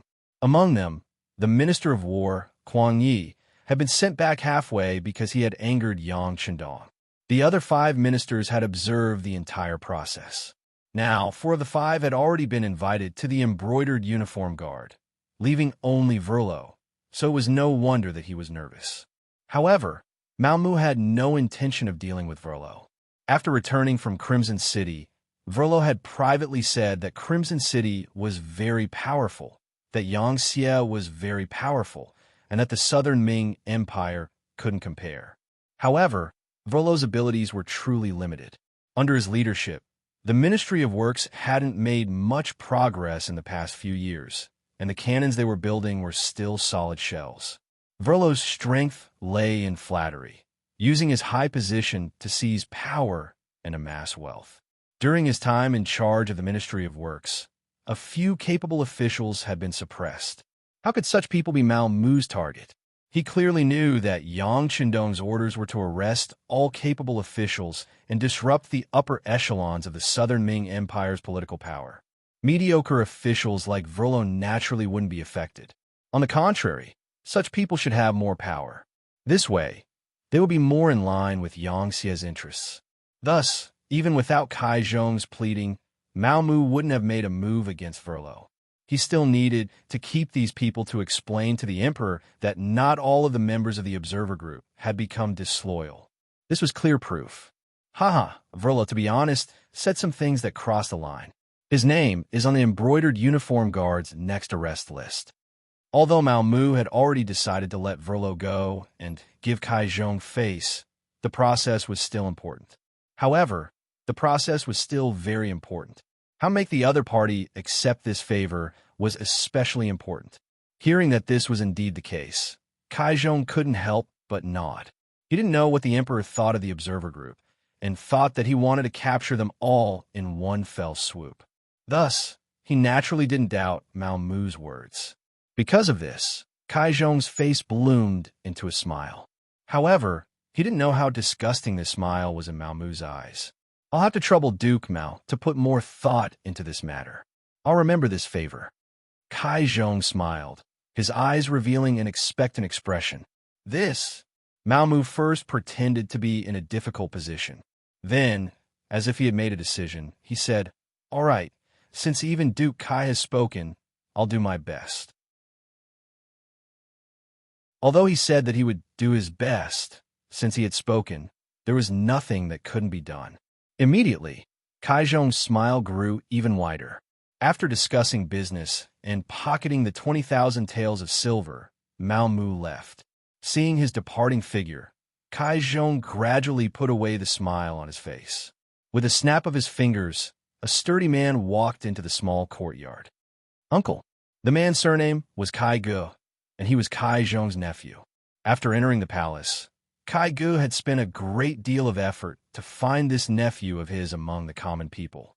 Then, he allowed him to live a life of luxury and let him continue the Kai family's bloodline. It could be said that he was Kai Zhong's trusted aide. Keep an eye on this Mao Mu. I keep feeling that there's something about him that no one knows. Thinking of the relaxed expression on Mao Mu's face, Kai Zhong decided to investigate carefully. Perhaps there would be an unexpected surprise. After Mao Mu left Kai Zhong, the corners of his mouth rose into a slight smile. Who did he think he was? Treating him to a cup of tea and taking out 20,000 taels of silver could solve the problem of a minister? Mao Mu was even certain that the Ministry of Works Minister Wei Luo had taken out more than 20,000 taels of silver. It was just that Kai Zhong had embezzled some of it. This was even better. He could kill 2 birds with 1 stone. He thought about how to deal with Kai Zhong. He had a feeling that the other party's smile was sinister and vicious, like a poisonous snake that would bite in the dark. If he wasn't careful, he could be poisoned to death. The existence of such a person was definitely a hidden danger to his plan. If possible, he had to get rid of him first. Thinking this, Mao Mu returned to the Emperor's palace. When he saw the Emperor's imperial carriage, he knew that the Emperor had come to see Empress Qian. He straightened his body and walked into the palace. As the chief eunuch of Empress Qian's palace, Mao Mu had great prestige here. In addition, he was willing to spend money. The eunuchs here were all very respectful when they saw him, and there was a sense of respect that came from their bones. After all, in a place like the palace where internal strife was fierce and people could die at any time, it was very important to have a good subordinate. It meant that your chances of survival would greatly increase. Duke Mao is back. There were people constantly greeting him, and Mao Mu also responded with a smile. He walked to the Emperor's palace and didn't see Qian Singbao. He probably wasn't on duty today. Thinking that this was a good thing, he could carry out his plan. Thus, he strode into the palace. In the Emperor's palace, Empress Qian was eating with Zhu Qizhen. After seeing Mao Mu walk in, Empress Qian didn't care. She was really an empress who stood aloof from worldly affairs and was extremely kind. She also knew that the eunuchs around her were favored by the emperor and entrusted with important tasks, so she wasn't angry when she didn't see them serving her. If this kind of personality became a concubine in the Qing palace, she probably wouldn't even survive 1 episode. She would be played to death by others. This subject greets the emperor and empress. Long live the emperor and long live the empress. As soon as he entered the palace, Mao Mu hurriedly knelt on the ground and bowed. Oh, it's beloved official Mao. Quickly get up. Zhu Qizhen glanced at Mao Mu, and his eyes revealed a joyful expression. Then he thought of something and asked, Beloved official Mao, have the important officials been arranged? Remember, you must interrogate them properly, but you must ask according to their physical condition. Don't be too hasty. Some of them are really too old. This wasn't Zhu Qizhen sympathizing with the subordinates. This came from his heart. For example, the Minister of Revenue, Wang Zhua. He was now 84 years old, and it was rare that he still had such a healthy body. Perhaps this was because the food he ate didn't have any waste oil or additives. It was all natural. In reality, Wang Zhua's fate had changed because of Yang Qindong's appearance. In history, he died in the Tumu Castle. However, in this life, he was saved and came to the capital of the Southern Ming dynasty. He had been serving Emperor Yingzong and had lived until now. His health was quite good. From this point, it could be seen that Zhu Qizhen really didn't have anyone he could use. Otherwise, at his age, he would have already retired and returned to his hometown. How could he still serve the court? Mao Mu understood Zhu Qizhen's meaning. He immediately bowed and said, This subject obeys the decree. There is no rush to interrogate them. First, we must protect their bodies. Wait for them to see our Southern Ming dynasty defeat Yangxie, and let them know how wrong they are. Zhu Qizhen was only worried that the embroidered uniform guards' methods would be too harsh. As the emperor, he knew some of the embroidered uniform guards' methods. That was why he reminded them. Because once these officials were beaten to death in prison, the other officials would definitely report to the emperor and impeach him. At that time, he would have a headache. Chapter 1669. But unexpectedly, Mao Mu's understanding was to only capture these people and slowly torture them until the day the Southern Ming Empire won, and let these officials see his style as the emperor. This also reminded Zhu Qizhen. He nodded and said with satisfaction, Yes, that's the reason. Haha, beloved official Mao's words are exactly what we want. Come, reward me. This official doesn't dare to ask for a reward. Everything is what this official should do. Right now, the imperial court is going to exterminate the Yang bandits and it's time to use money. This official wishes to wear armor and go to the battlefield to kill the enemy. How can this official still want the emperor's money to satisfy my own selfish desires? Mao Mu said righteously, and the more he spoke, the straighter his body became. Zhu Qizhen was very moved. Good, you have ambition. It's just that we don't agree to let you go to the battlefield to kill the enemy. You're a capable person and should be by our side to share our burdens. Haha, Empress, you've really trained a talent. When he was happy, Zhu Qizhen even praised Empress Qian. Seeing Zhu Qizhen smile, Empress Qian was also very happy. She said, all of this is the emperor's good fortune. The heavens bless the imperial family, and the emperor has a good eye for people. It has nothing to do with this concubine. Haha. After being flattered by the empress, Zhu Qizhen's mood became even better. He was happy to have such a confident and a capable subject. However, what made Zhu Qizhen even happier was that Mao Mu once again knelt on the ground and bowed. Reporting to the emperor, this official made a small mistake just now. Eunuch Kai Zhong found this official. Next, Mao Mu recounted what had happened just now from the beginning to the end. Finally, he took out the 20,000 taels of silver and presented it in his hand. This official doesn't know if what I did was right, because Minister Wei is indeed innocent. However, when I thought that if I refused to accept this money, the other party would inevitably think too much and I would not be able to work for the emperor with peace of mind. In order to calm the people, I accepted it. Now, I'm willing to hand over all of the money. This way, there will be more brave warriors on the front lines. Good. This time, Zhu Qizhen was so happy that he said good twice. The way Mao Mu handled matters was indeed to his liking. Not only would he be able to appease the fear in the officials' hearts, but he would also be able to collect the silver to fill the treasury. Wasn't this the best of both worlds? Most importantly, this matter didn't need to be reported. Neither Kai Zhong, who was the middleman, nor Wei Luo, who carefully handed over the silver, would tell anyone about it. However, Mao Mu still reported the matter to him. Wasn't this a sign of loyalty? Mao Mu's indifference towards 20,000 taels of silver proved that he was not greedy. Handing over the money in full proved that the other party was worried about national affairs. Wasn't this kind of loyal and capable eunuch exactly what he needed the most? Speaking of which, Zhu Qizhen's personality was somewhat of a perfectionist. He always wished that the people around him were made of stone, that they could not eat or drink, but they could fight on horseback and rule the country as soon as they dismounted. But where in the world could such a perfect person be found?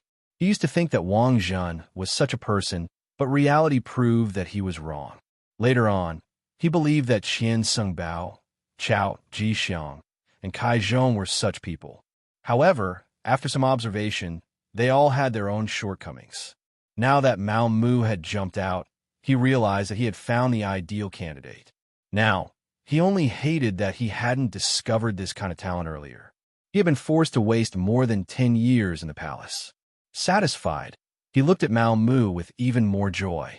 Zhu Qizhen didn't know that Mao Mu was now even more important than Qian Xingbao, who had followed him for more than 10 years. Seeing that Zhu Qizhen was happy, Mao Mu also raised his head with a happy expression. He displayed the joy of a ruler perfectly. Beloved subject, we have seen everything you have done.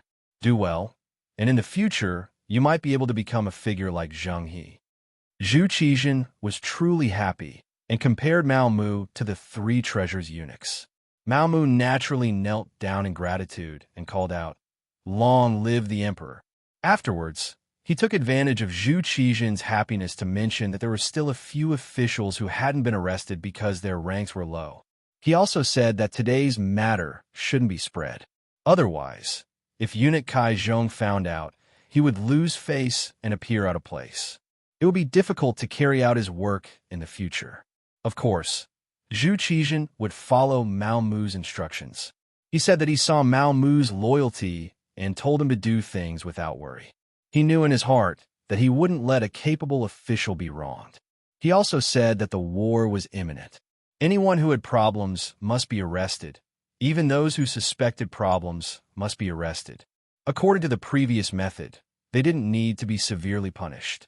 He told them to wait and see how he defeated Bugnam of Gojoseon and Yang Chendong. Also, if there were still people who interceded and gave money, he should accept it. The money in the national treasury was getting less and less, and he was eager to replenish it. Zhu Qijin finally left happily. After Mao Mu helped Empress Qian rest, he left the palace. The palace was forbidden, and it was very difficult for ordinary people to enter and leave the palace. However, with Mao Mu's current status, unless the emperor specifically ordered that no one was allowed to move, it was very easy to leave the palace. After leaving the palace, Mao Mu first brought a few of his eunuchs to the embroidered uniform guard. Coincidentally, Shen Nantang, Wu Bin, Luo Zhu, and the others were all there. He told them about the emperor's decree, which was to take care of the old officials and not let anything happen to them in prison. They could consider giving each of them a single room so that they could come out every day and eat and drink as much as possible. If they didn't have enough money, they could inform their family to send it. Also, from tomorrow onwards, they would continue to arrest people according to the list. Of course, that list was provided by Mao Mu and also by the Yangtze Intelligence Department.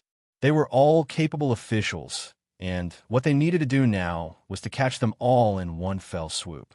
In short, it was a sentence that would paralyze the Southern Ming dynasty, break the tacit cooperation between the various departments, and thus reduce the Southern Ming dynasty's fighting strength. Mao Mu's words fell into the ears of the embroidered uniform guard, which was equivalent to an imperial edict. Immediately, everyone bowed their heads and cupped their fists in agreement. After seeing that there was nothing else to do in the embroidered uniform guard, Mao Mu left. Then, seemingly unintentionally, he went to the silk shop that he often went to. Mao Mu didn't know that behind him, Kai Ge was quietly following him with a few trusted subordinates. When he saw him enter the embroidered uniform guard, he had been waiting outside. When he saw him come out and didn't immediately return to the palace, he followed him. Mao Mu was still a little inexperienced, and the results he obtained during the day made him a little arrogant. Right now, he was anxious to report all of this to Bugnam of Gojoseon and receive praise and recognition. The few eunuchs around him had received a lot of benefits from Mao Mu. Now that Mao Mu's status had skyrocketed, not only the empress, but even the emperor relied heavily on him.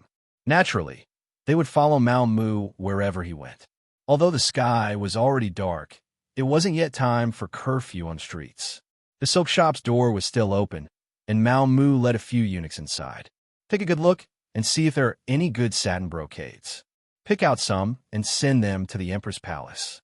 After some casual instructions, Mao Mu, as usual, was warmly invited by the shopkeeper into the inner room to drink tea. Outside the silk shop, Kai Ge and his people couldn't see what was going on. After all, they knew that the empress liked satin brocades and would sometimes make them into finished product for money to support the palace's expenses. Unable to see what was going on or where the problem was, Kai Ge decided to sneak into the silk shop and see what Mao Mu was doing. This was his uncle's intention, and he had to obey. As to whether or not it would be dangerous, what a joke. He had learned martial arts from an expert since he was a child. The so-called "the skilled are bold" was used to describe people like him. The people surrounded the silk shop from different directions and then used what they had learned. They either climbed over the wall or jumped onto the roof to find what Mao Mu was doing at this moment. At this time, Mao Mu was completely unaware of what was happening outside. He was talking to the shopkeeper of the silk shop, who was also the leader of the contact group, about what had happened today. He was going to report it to Yang Qindong in the form of a telegram. Kai Ji's skills were indeed not bad. Although he was tall and sturdy, his body was actually very agile. After a few jumps, he reached the top of the silk shop. Then, he lifted the roof tiles one by one, trying to find where Mao Mu was. Finally, after flipping over a few tiles, they saw Mao Mu with his hands behind his back under the light of the coal lamp. He was saying something, and there was someone sitting in front of him. There was something in front of him that they didn't know what it was called, and it was beeping and fiddling with it. Because of his lack of knowledge, Kaiga didn't know what a telegram was, so he wanted to take a closer look. He lowered his head and wanted to take a closer look, but then he felt a pain in his neck, followed by a wave of dizziness, and he fainted. Cold water splashed on Kai Ji's face, and he slowly woke up. He saw Mao Mu sitting in front of him. There were a few big men standing next to him. One of them was like an iron tower, and the muscles all over his body seemed to be about to burst out of his clothes. Based on his intuition, he knew that these people were not to be trifled with. When he thought about how he was knocked unconscious without even feeling it, he was even more certain of the other party's strength. At this moment, he had to be scared. He could only show a trace of fawning expression and said, "Mr. Mao, all of this is a misunderstanding." A misunderstanding. Mao Mu suddenly stood up, very angry. How dangerous tonight was. If it wasn't for his heavy work, and if it wasn't for the fact that Bugnam of Gojoseon and Yang Shandong had considered this and sent the Wolf Fong special forces to assist him early, he would have suffered a great loss. Not only would his identity be exposed, but the task would also not be completed. In that case, more than 10 years of hiding would be ruined. Although Yang Shandong might not blame him afterwards, he would definitely blame himself.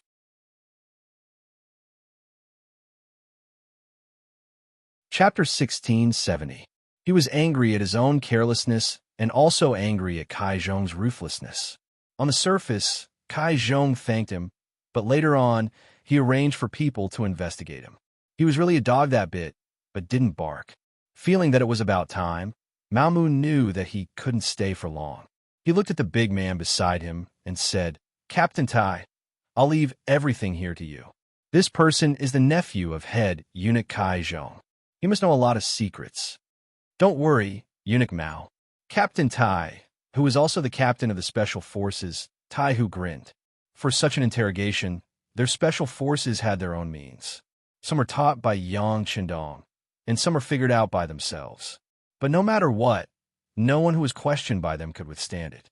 Seeing that Mao Mu was about to leave, Kaiga panicked. He knew that if he really left and handed himself over to the big man, he wouldn't be able to die a good death. So he shouted loudly, "Eunuch Mao, you can't do this to me. I didn't come alone this time. I brought a few subordinates with me. They're all good at martial arts. If I don't go back, they will definitely report to my uncle.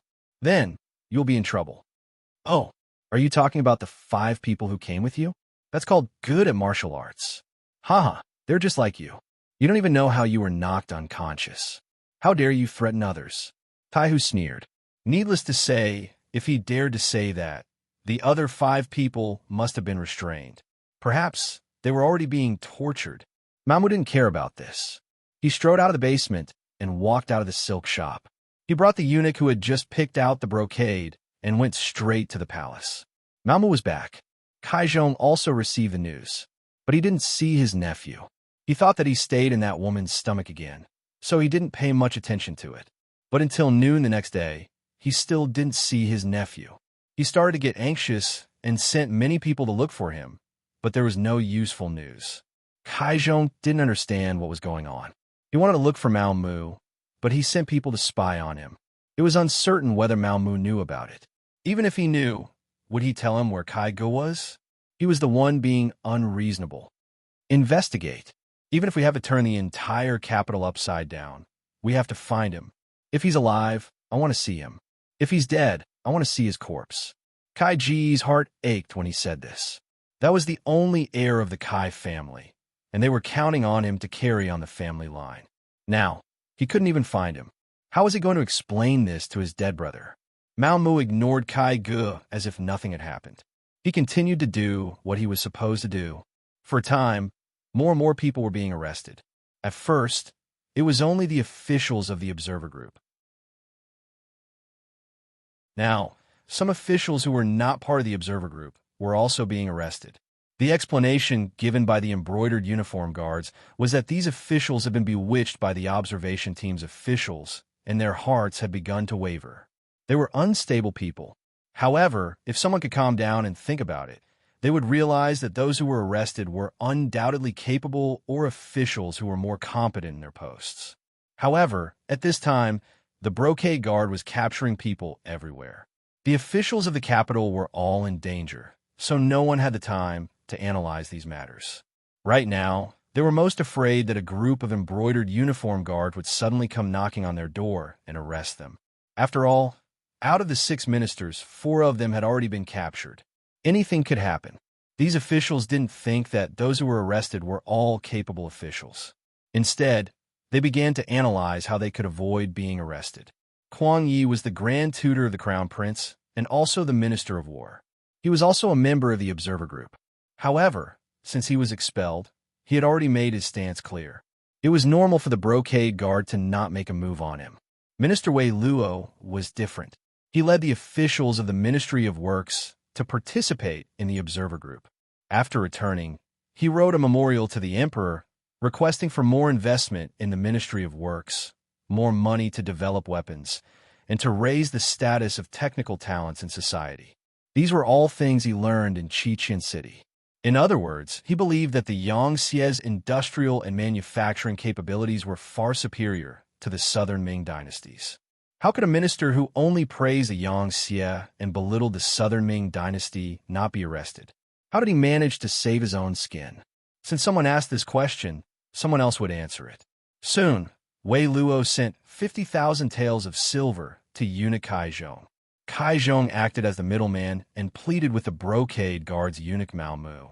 Now that they knew that sending money could guarantee their safety, the officials who hadn't been implicated began to take action. They used various connections to find Qian Sungbao or Kai Zhong, asking them to pass on a message. There were also people who directly went to find Mao Mu and brought large amounts of money.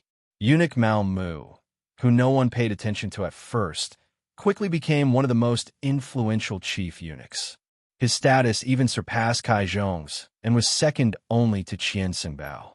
When large amounts of money and favors were brought to him, Mao Mu didn't let money get to his head. Mao Mu was very clear that he was only where he was today because of Yang Chendong's support. Otherwise, he would still be a nameless eunuch. Perhaps he wouldn't have come to the southern Ming dynasty and would still be in Baiming's capital. It was even possible that he would have died in the internal strife among the eunuchs. Yang Chendong had given him a new life. Now that Yang Xie was very powerful, it could be imagined that as long as he followed closely, his future would be limitless. His future would definitely be brighter than his current position in the southern Ming dynasty. How could Mao Mu, who had steeled his heart to follow Yang Chendong, care about these silver taels that were delivered to his door? Not only did he not care, he even decided to use these silver taels to make an issue out of it. Thus, he took advantage of an opportunity when Qian Sungbao wasn't on duty and secretly met with Zhu Qizhen. While handing over a large amount of silver taels, he also sold off the officials who had sent the money. When the 1.5 million taels of silver taels were placed on the table, Zhu Qizhen was shocked. Previously, Wei Luo was a minister and had only sent 20,000 taels of silver taels. However, when he looked at the list that Mao Mu had presented, it showed that a 4th-rank official in the capital had sent 50,000 taels of silver just to buy his own safety. Was it really worth it to pay so much? Furthermore, where did these officials get the money? It was impossible to rely on salary alone, so they could only use power and corruption to get it. When he thought about how there were so many corrupt officials under his command, Zhu Qizhen was very angry. He was an idealist and wanted nothing more than to immediately issue an edict to investigate and punish these officials. However, after he calmed down, he still didn't do so. If these officials were punished, who would take care of them for him? He couldn't possibly do everything himself as the emperor, right? Forcefully suppressing the anger in his heart, Zhu Qizhen looked at the list in his hand and comforted himself. Fortunately, there are only 30 or so officials here. Reality proves that most of the officials are honest. Originally, this was meant to comfort himself, but he didn't expect that reality would quickly slap him in the face. Mao Mu, who had been waiting there, opened his mouth again and said, "Reporting to your majesty, these are only the officials who came directly to this subject. This is only the first batch. I believe that there will be a second and third batch. Because of this subject status, there aren't many people who came to this subject. The officials who came to find Eunuch Qian and Eunuch Kai are the ones who can be called many. It seems that there are more than 100 of them. What? Zhu Qizhen, who had just sat down, couldn't help but tilt his body. He almost lost his seat and slipped onto the dragon throne. Fortunately, he reached out his hands in time and stabilized his body. However, he was already unable to vent his anger. Could it be that my officials already don't know what it means to be clean and honest? Your Majesty, please quell your anger. Seeing Zhu Qizhen's angry dragon face, Mao Mu knew that he had to pour some water on him to calm his anger. Even if it wasn't for others, even if it was for Yang Qindong's grand plan, he had to do this. He couldn't really have Zhu Qizhen kill all of these officials who had sent gifts, right? If that really happened, not only would Zhu Qizhen not kill them, he would also have to reflect on whether it was right to have the embroidered uniform guard arrest them. If that really happened, the grand plan to weaken the Southern Ming Empire before the war would be interrupted. This was something that Mao Mu definitely didn't want to see. After mulling over what to say, Mao Mu opened his mouth and said, "Your Majesty, in reality, this is just everyone feeling insecure." According to this subject's knowledge, some officials, in order to save their lives and gather money, even sold their ancestral property just to gather enough money to save their lives. This is enough to show that there are still quite a few honest officials who are serving the country. It's just the general trend. This subject thinks that we might have pushed them too far. Therefore, this subject believes that we should arrest those who have problems and just take the money from those who don't have problems and add it to the country's treasury. This way, those officials who have no money and have nothing to do will definitely do their best to be loyal to your Majesty. They already have no capital and have no other choice but to wholeheartedly serve the country. Your Majesty. Amen. When Zhu Qizhen heard this, the anger on his face faded a lot. That's right. Beloved official Mao's words are reasonable. Since that's the case, we will allow it. They could continue to find problematic officials and stabilize the court so that they wouldn't be frightened by Yang Xie before the war. They could also collect a large sum of money for the court's use. It would be strange if Zhu Qizhen didn't agree to such a result. Seeing that Zhu Qizhen had agreed, Mao Mu immediately praised the emperor for his wisdom. He then said, "Your Majesty, it's true that this subject's method is good, but this subject will inevitably offend Eunuch Qian and Eunuch Kai. If they complain to your Majesty, I'm afraid this subject's shoulders aren't wide enough and hard enough. It's fine. Beloved official, you do things wholeheartedly for the country. We know this. Just do it boldly." On the other hand, they dare to keep a portion of the money in their hands, even though it was clearly given by the officials. We are already benevolent for not finding fault with them. Zhu Qizhen waved his hand magnanimously. He increasingly found that Mao Mu was a subject who wholeheartedly served the country and was wholeheartedly loyal to him. He wasn't greedy and didn't take the money. He handed over as much money as the officials gave him. Just this point alone made him much better than the others.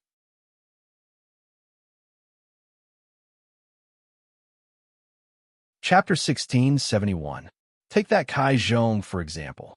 Wei Luo had given him 50,000 taels of silver, but he had only given Mao Mu 20,000 taels of silver. He had actually pocketed more than half of it, much to Zhu Qizhen's displeasure. With these 30,000 taels of silver, the imperial court could do a few more things, could it not? Mao Mu had been waiting for Zhu Qizhen to say this. This way, his position would be secure.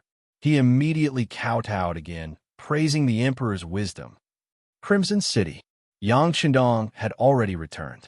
He had spent 3 days on the sea and learned that Yang Xie was very stable. Even though he had not appeared and his safety was unknown, under the leadership of the Crown Prince Yang Bo, everyone was carrying out their duties. The only difference was that there were many more ships on the sea. They were the search party, used to search for Yang Qindong. Yang Xie's situation was stable, and Yang Qindong was very satisfied with this result. He decided to return to Crimson City. Since his son had passed the test, and the officials of Yang Xie had also passed the test, there was no need for him to hide. After all, there were still many important things to do. Yang Qindong's reappearance on the docks of Crimson City naturally drew cheers from the officials of Yangxie. Yangxie had been created by Yang Qindong, and he was the backbone of everyone. In this aspect, Yang Bo could not compare. But after this incident, Yang Qindong could see that Yang Bo was a promising talent. He had decided to slowly hand over his authority so that he could train Yang Bo. Not only him, his descendants would have to do the same, and that was to hand over power while they were still alive. Speaking of which, in history, the change of dynasties was the easiest time to cause problems. When an old emperor passed away and a new emperor ascended the throne, a single mistake would result in a rain of blood and a sea of heads falling to the ground. When one's strength was severely damaged, it would often take a long time for one to recover. And at this time, the new emperor was old, and it wouldn't be long before the old and the new were replaced, causing more heads to fall to the ground. How could one prevent this from happening? Yang Qindong's idea was to transfer his power to the old emperor while he was still alive, becoming the retired emperor. Of course, there were drawbacks to doing this. For example, how could two tigers live on the same mountain? If the two emperors didn't like each other, wouldn't there be internal strife? For this reason, Yang Qindong had thought of a solution. For example, before the old emperor passed away, he could retain a portion of his military power. If there was a major incident, he could skip the command of the new emperor and so on. This should be enough to protect himself. Of course, this was still an immature idea. More importantly, Yang Qindong believed that by doing this, they could avoid the problems that would arise when the two emperors were replaced. Otherwise, it would be like Kangshi's edict of succession in history. One said that the throne would be passed to the 14th elder brother, while the other said that the throne would be passed to the 4th elder brother. Even until now, there were still many opinions. Yang Qindong returned to Qiqian City, and the Beiming Imperial Court's observation group also set off. The Tianjin Guard boarded the ship and headed straight for Qiqian City. On this point, Zhu Qizhen and Zhu Qiyu both had the same idea, which was to know one's self and know one's enemy to win 100 battles. Perhaps they both knew that the battle with Yangxie was unavoidable, so it was naturally a good thing to know about it in advance. As for the observation group, the two emperors gave great support. Different from the last time, Yang Qindong personally came to welcome the Southern Ming observation group. Moreover, he brought his wife, Queen Huyan, to the docks. It was because Huyan's relatives were in the Beiming observation group. This time, her grandfather, Hu Xiao, was in the observation group. It had to be said that the lifespan of people in this era wasn't very long. There were many people who died in their 40s, and there were even some who died in their 30s. However, most of them were ordinary people who couldn't eat well and couldn't afford to wear clothes. Those officials were not included. Not only that, but there were also some people who lived very long lives. For example, Huyan's grandfather, Hu Xiao, was one of them. In history, he lived for a full 85 years. Because of Yang Qindong's arrival, he unexpectedly broke through this age limit. Now, he was already 92 years old. It was said that his body was still quite good. At the very least, he could still walk with the support of others and didn't collapse on the bed. Hu Xiao could be said to be the oldest among the officials. Adding on the fact that he had entered politics at a young age, he could already be considered an old official of 4 dynasties. This time, when he found out that there was an opportunity to enter Qiqian City, he took the initiative to apply to the emperor. When Zhu Qiyu had already collapsed on the bed, his body gradually weakening, Crown Prince Zhu Jianji considered that Hu Xiao was already quite old. Even if he stayed in Beiming, he wouldn't be able to become an official, so he agreed to his application. However, he made it clear that only Hu Xiao from the Hu family could go. The others could join the observation group. From this, it could be seen that Zhu Jianji was still quite wary of Yang Qindong. Leaving the Hu family behind was also a method to keep him in check. Speaking of this Zhu Jianji, in history, he died prematurely at the age of 7. It was also because of his relationship with Yang Qindong that he took out Western medicine to save his life. Now, he was already a young man of 20 years old. Since her grandfather had come, as his granddaughter, Huyan naturally had to come out to greet him. Considering the special nature of Hu Zhao's identity and his age, Yang Chendong also came along. Hu Yin was so moved that she broke into tears. Yang Chendong and the queen both came out to greet them, causing the people on the docks to gather together and become even more magnificent. When they saw a ship coming from afar, someone on the docks had already reported it. At this moment, Hu Yin tightly grabbed Yang Chendong's arm, appearing very excited. 1 year had passed just like that. Finally, she could see her family again.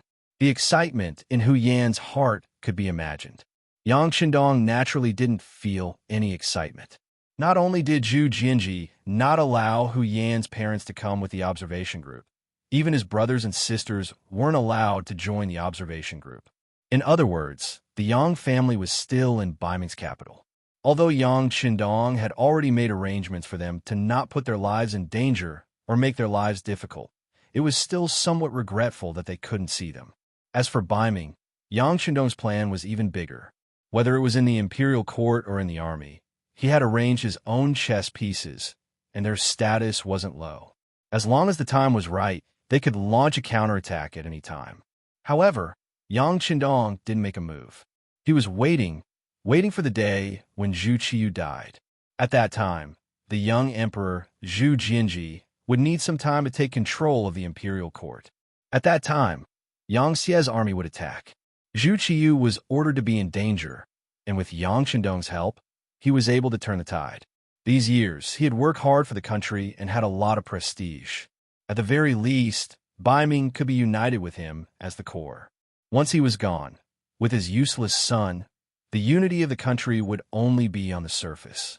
He needed to wait for the right time to attack Baiming, but he didn't need to be so polite to the Southern Ming. With Zhu Qixin's imperial edict in Chao Jixiang's hands, Yang Chendong had enough reason to attack the Southern Ming. The only reason he hadn't made a move now was because the military supplies weren't in place yet. Now, it seemed that this was the time. When he thought about attacking the Southern Ming, Yang Chendong couldn't help but think of Mao Mu. This chess piece that he had arranged many years ago had finally come into play, and its power was far greater than he had imagined. Before the battle, the Southern Ming already had internal strife. The people's hearts weren't united, and everyone was in danger. Once Yang Xie's army arrived, the result could be imagined. This made Yang Chendong very satisfied with Mao Mu. At this time, Mao Mu was still busy at Yingtian Manor in the capital. Whether it was Qian Sengbao or Kai Zhong, they didn't know that Mao Mu had secretly met with the emperor and handed over the ransom money he received. They were still using this opportunity to make a big profit. This was especially true for Qian Sengbao. Relying on his identity as the one who supported Mao Mu, he didn't give Mao Mu a single tael of silver. He only handed over the list of officials that he wanted to protect, saying that they were all his people, so he had to be magnanimous. Under Qian Sengbao's forceful attitude, Mao Mu chose to continue to endure. At the same time, he made a detailed report to Zhu Qixin. In his own words, the reason why he could be where he was today was all because of the emperor's great kindness. He only listened to the emperor. As for other people, no matter how great their kindness was to him, he would at most help them within his authority. However, when it came to imperial power, he would still choose to listen to the emperor without hesitation. When Zhu Qixin heard Mao Mu's confession, he was very happy. He praised Mao Mu as the most loyal official in the current court and told him to be at ease. Zhu Qixin valued Mao Mu more and more. He began to have opinions about Qian Sengbao. This man, he was always afraid of being compared to others. With this comparison, it was clear who was stronger and who was weaker. Qian Sengbao, who seemed to be good at everything in the past, now made Zhu Qixin feel dissatisfied with everything he did. He even thought about whether or not he should let Mao Mu replace him. Compared to Qian Sengbao's bossy attitude, Kai Zhong was more restrained. At the very least, he would give a portion of the benefits to Mao Mu. However, no matter what he did, he had already entered Mao Mu's death list. This was not only because Kai Zhong had sent his nephew Kai Go to follow him. More importantly, he had reached out to the disciplined prison of the Embroidered Uniform Guard. He had bribed the embroidered uniform guard jailers to meet Chao Jixiang's nephew, Chao Xian, who was the son of the former embroidered uniform guard commander Chao Zheng. He wanted to use him for his own purposes. In the Chao family, other than Chao Jixiang, there was also Chao Xian. It was Chao Xian who had led people to ambush Yang Qindong in Baiming. It was just that they had not succeeded. Kai Zhong had found this person as a helper. It was clear that he had good taste. However, he had angered Mao Mu, not to mention that the Chao family was now Mao Mu's mortal enemy. Once he ransomed Chao Xian, it would directly threaten his own safety.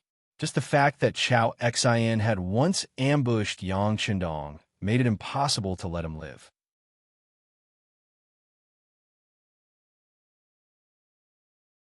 Chapter 1672. The reason why Chao Xian was still alive in the Discipline Commission of the Embroidered Uniform Guard was because Mao Mu wanted to personally hand him over to Yang Qindong. But since Kai Zhong wanted to do this, he had to make a move in advance. First, he sent a telegram to Yang Qindong to ask if he could kill Chao Xian now. Then, he found eunuch Qian Xingbao and explained what Kai Zhong would do next. Once Chao Xian was released, he would be the first to come after him. Next, he would not let Qian Xingbao go. Qian Xingbao was not an ordinary eunuch. Although he was not a man, he still had a residence outside the palace for his face. Not only that, but he also kept a few beauties in his residence.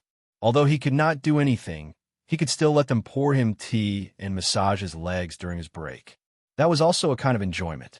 Once Chao Xian was released, who knew whether or not he would ambush him outside the residence for revenge? This was someone who even dared to ambush Bugnam of Gojoseon.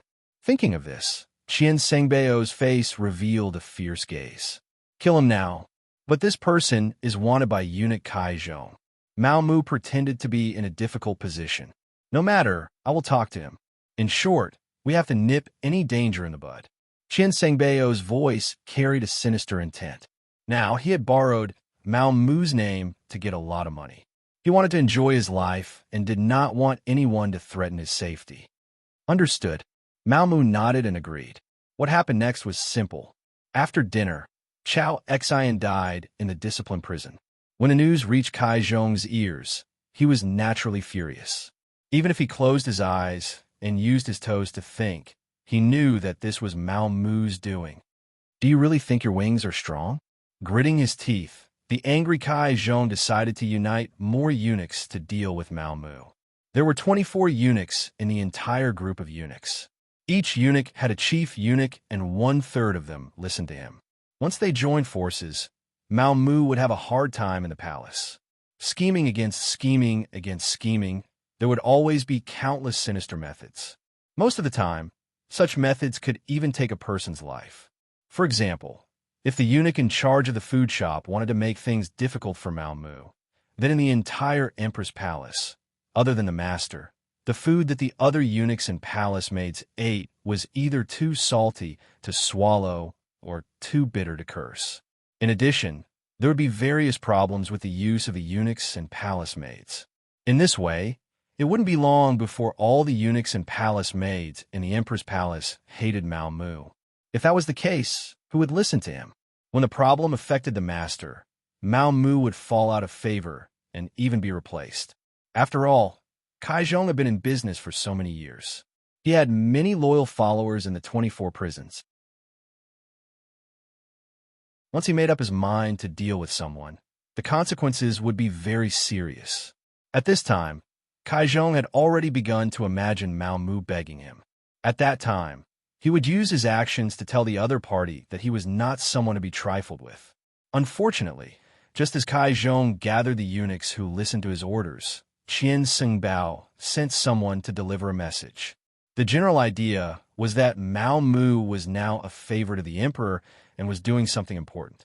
If anyone wanted to find trouble with him, they would be going against the emperor. As the chief eunuch, he would have to punish those who didn't open their eyes according to the family rules. Qian Xingbao gave a very good reason, so everyone knew that Mao Mu was now the director of the Embroidered Uniform Guard and was arresting people every day. From time to time, the emperor would call him for questioning. With such an excuse, it made things difficult for the other eunuchs. In addition, Mao Mu wasn't idle during this period of time. He used money to open a path and really roped in 3 chief eunuchs. When he and Qian Sungbao combined their power, they suppressed Kai Zhong. Just like that, a plot against them in the dark ended before it could even begin to take action. Kai Zhong, who was covered in dirt, lost his prestige in the entire group of eunuchs because of this. Many people had already begun to wonder if they should change their allegiance. In ancient times, people paid attention to heaven, earth, ruler, family, and teacher. Often, they wouldn't change their allegiance for the rest of their lives. Many people's orders would even change according to the fate of their teacher. But to the eunuchs, this was bullshit. They were a group of people who changed their helm according to the wind. When you were in power, they couldn't wait to become lapdogs to flatter you. On the other hand, when you were in power, people who didn't know you would step on you in order to vent their resentment of a man who was no longer a normal man. Feeling the change in the other chief eunuchs, Kai Zhong became anxious. He knew that if he didn't do anything, what awaited him would be the eunuchs being disloyal to him. In the end, he was afraid that he would be abandoned by everyone and wouldn't be able to die a good death, even if he wanted to. In for a penny, in for a pound. Since these chief eunuchs were unreliable, Kai Zhong used his authority to mobilize soldiers and horses to begin to obstruct the embroidered uniform guard from handling the case. The Imperial Horse Supervisor was in charge of the Imperial Stable and the Commander's Seal, so he had his own private army. It was just that the number of people was small. Under normal circumstances, without a decree, they didn't dare to mobilize privately. But this time, in order to stifle Mao Mu's development and show his strength, Kai Zhong couldn't care less. Mao Mu didn't think that Kai Zhong would be so daring as to mobilize the Imperial Horse Supervisor's men without a decree. For a while, many of the embroidered uniform guard who had been sent out to capture people came back saying that they had encountered difficulties. The people they wanted to capture were protected, and they couldn't act without orders. Mao Mu was worried that he wouldn't have any evidence to use against him. After hearing the reports from his subordinates, he went straight to the Qinzheng Hall, where the emperor worked. Today, Qian Sungbao was on duty. He was standing beside Zhu Qizhen, waiting on the emperor to read memorials. A young eunuch came to report that eunuch Mao had come. "Let him in," Zhu Qizhen said without raising his head.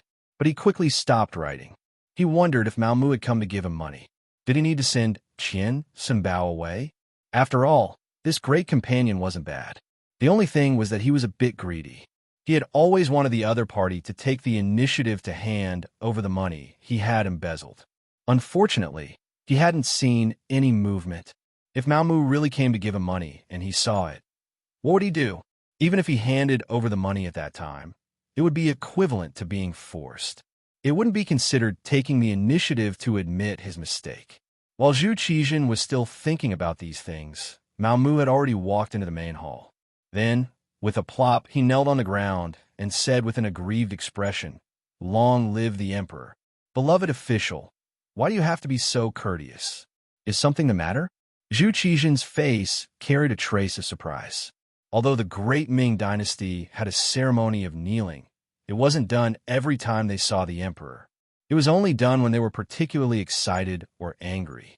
Zhu Qizhen felt that something was wrong, so he asked this question.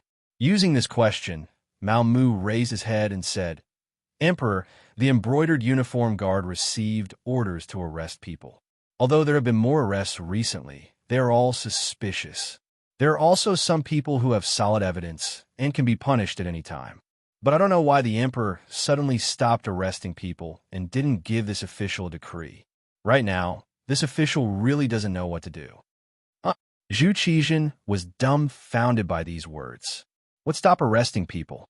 He didn't give such a decree. Out of curiosity, he asked, "Beloved official, what is going on? Tell me in detail." "Yes." Looking at Zhu Qizhen's confused expression, Mao Mu knew that this was done by Kai Zhong on his own. Since this was the case, this matter was easy to handle. This time, the other party definitely wouldn't be able to bear the consequences.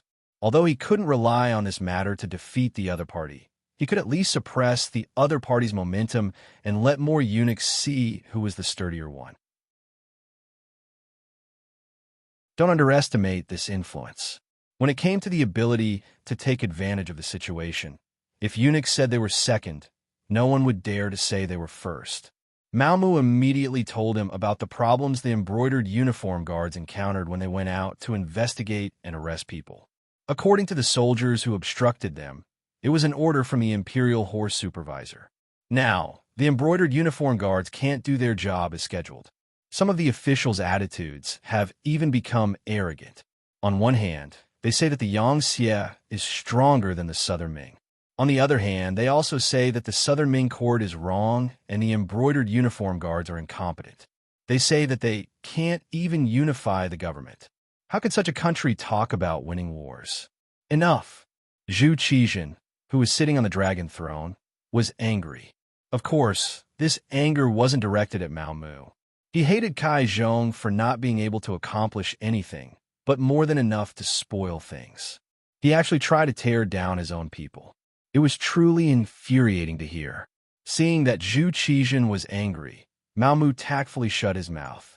However, he didn't forget to look at Qian Sengbao, who was standing to the side. Qian Sengbao understood the meaning behind Zhu Qizhen's gaze and knew that it was time for him to make an appearance.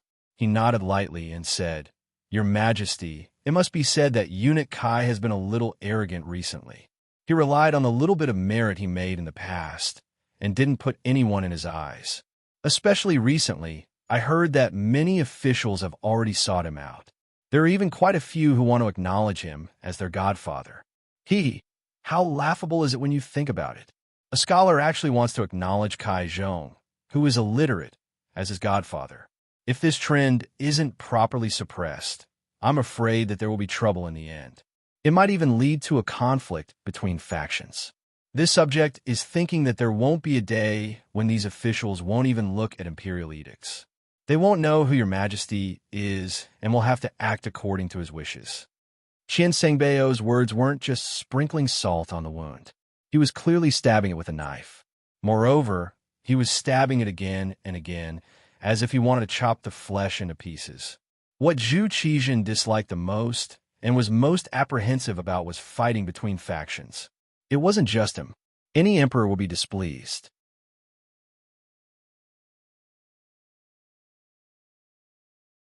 Chapter 1673. Once there was a factional conflict, not only would it cause chaos in the court, it would also create an awkward situation where the emperor could not leave the palace. Since ancient times, whenever there was a sign of such a conflict, it would be severely suppressed. Many times, the result of such suppression was the loss of the emperor's power and the weakening of the country. With so many examples from the past, how could Zhu Qizhen tolerate it? He immediately slammed the table and said, "Great companion, please write a decree to remove Kai Zhong from the position of Imperial Horse Supervisor." For the time being, when he said this, Zhu Qizhen first looked at Mao Mu, then shook his head slightly and said, "Great companion, you will take over." Mao Mu had not been in power for long, and he was busy with the matters of the embroidered uniform guard. Zhu Qizhen thought about it and did not give him more responsibilities, so this task fell to Qian Sengbao. No one would complain about not having enough power. When Zhu Qizhen issued this decree, Qian Sengbao was so happy that he immediately knelt and thanked the emperor. Mao Mu left with satisfaction. When he left, Qian Sengbao took the initiative to send him off. The smile on his face was enough to squeeze all the mosquitoes that dared to provoke him. It could be seen how happy he was. Before Mao Mu rose to power, although Qian Sengbao was the chief eunuch, he had Chao Jixiang and Kai Zhong, the two supervisors of power under him. Most of the time, they wouldn't even give him face. Compared to Wang Zhen, who was the emperor's first companion in the past, he was far inferior. In the end, Qian Sengbao was forced to work around the emperor and look after his own affairs. Now, after Mao Mu came to power, he received money and power. If he continued to work hard, there would be a day when he would become the second Wang Zhen. How could Qian Sengbao not be happy? When he saw Mao Mu, how could he not have a smile on his face? Mao Mu was very modest. Although in his plan, this Qian Sungbao had to be taken down, but the meal had to be eaten bite by bite. He immediately smiled and said, "All of this is because Qian Sungbao has the emperor's heart. It should have been like this long ago. Qian Sungbao has been careful and conscientious by the emperor's side all these years. Now, you're only a eunuch of the imperial horse supervisor, which is very normal." That's right, Kai Zhong had been in the imperial horse directorate for many years, so he must have quite a few trusted aides. Eunuch Qian still had to display his ruthless methods on this trip. He absolutely could not give the other party a chance to rise from the ashes.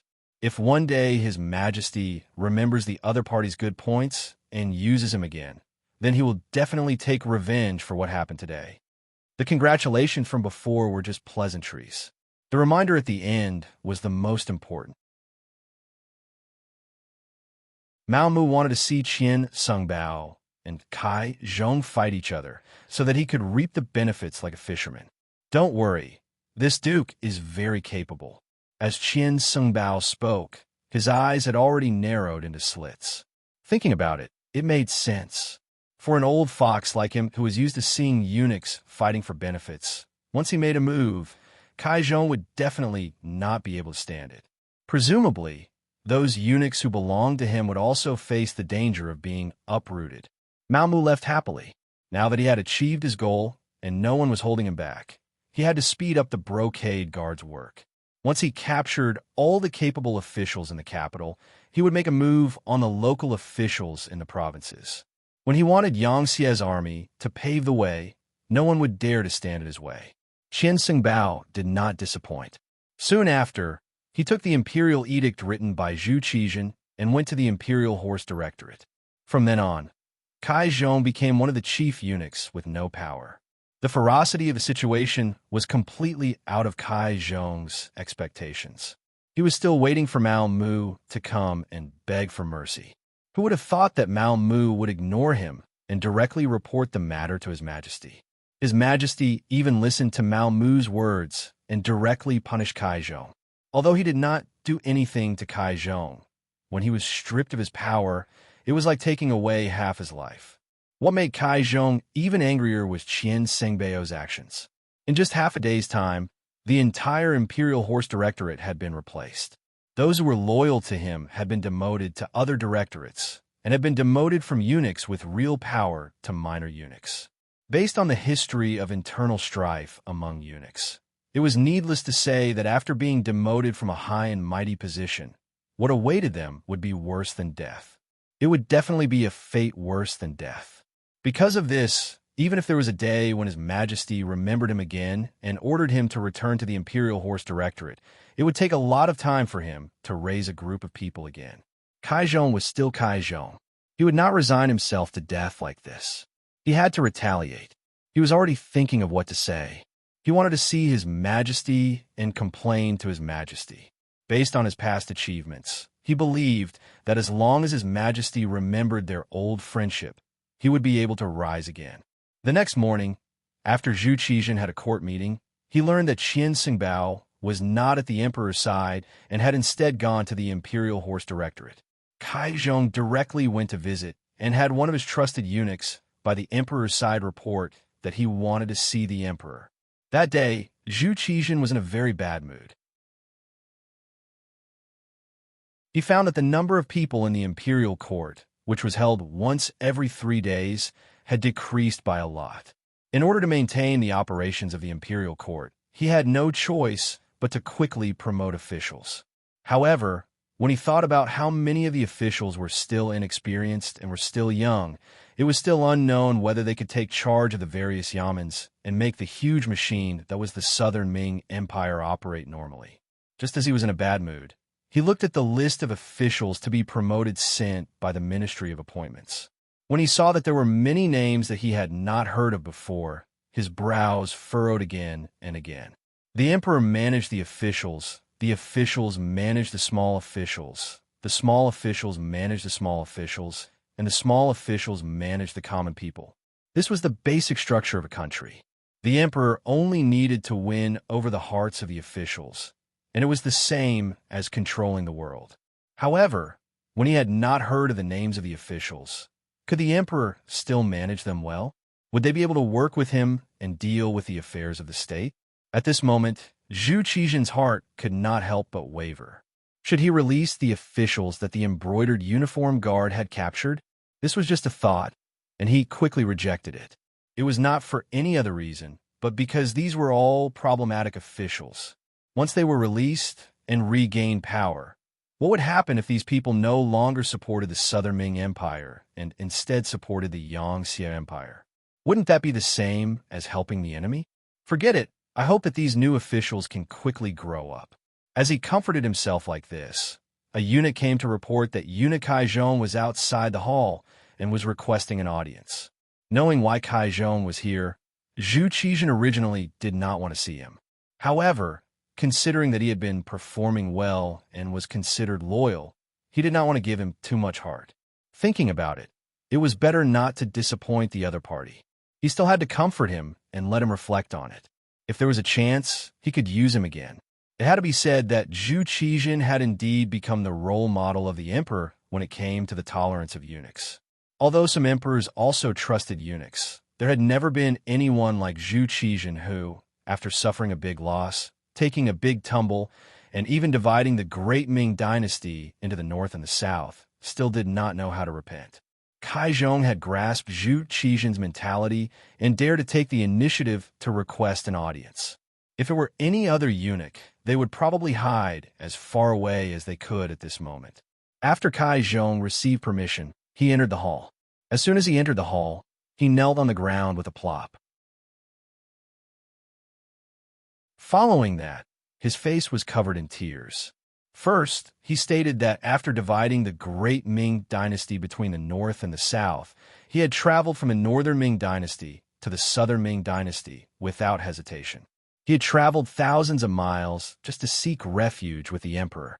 This was because he believed that the emperor was the sacred lord and definitely could not be compared to the despicable Zhu Qiyu. After coming to Yingtian Prefecture, he also worked conscientiously. When he saw the Southern Ming Empire under Zhu Qizhen's rule, he was overjoyed and so on, and the Southern Ming Empire's strength increased greatly. These were all to show off his achievements and flatter Zhu Qizhen in disguise. This was also a trick that Kaizhong often used. This trick was indeed effective. Zhu Qizhen sat on the dragon throne with a satisfied expression on his face. This was a person who was conquered by his charisma. This was enough to prove that he was more suitable to be the emperor than Zhu Qiyu. Seeing that Zhu Qizhen's mood had improved, Kaizhong began to complain tearfully. He said that Qian Sungbao and Mao Mu had joined forces to deal with him and that they could not bear to see others better than them. The reason why he used the power of the Imperial Horse Supervisor was to check and balance the power of the Imperial Horse Supervisor. It was true that the Imperial Horse Guard had arrested too many officials recently, and many of them did not have any problems. It was only because they joined the observation group and saw how powerful Yangtze was that they came back and complained a little. Besides, the observation group was decided by the emperor. How could there be a mistake? It would have been better if Kaizhong did not mention this. When he mentioned this, Zhu Qizhen's expression changed. Speaking of which, there were 3 things that Zhu Qizhen regretted the most in his life. First, he should not have listened to Wang Zhen's words and personally led the army. This led to the defeat of the Tumu fortress and divided the great Ming Empire into the northern and southern Ming empires. Second, he should not have let Yang Qindong leave. If he had kept Yang Xie by his side and used his ability to help him, all of Yang Xie's achievements would have been his. This point was somewhat taken for granted. If he had kept Yang Qindong, it would be hard to say if he would have been able to put him in an important position or if he would have listened to him. After all, if an official's ability was too strong, the emperor would always be afraid of him. Over time, once the official's achievements were too great, he would be killed. Third, the matter of establishing the observation group. Originally, he wanted to see how the other party was developing so that he could know himself and the enemy. If possible, he wanted to learn from the other party's advanced things. However, he did not expect that Yang Xie was too powerful. The members of the observation group actually developed a mentality of fear and brought this atmosphere back to the capital. As a result, the expressions of the officials below changed. Before the war had even begun, everyone was already in a state of panic. The theory of failure had become a mainstream. This was why he had no choice but to use the Imperial Horse Guards to suppress this matter.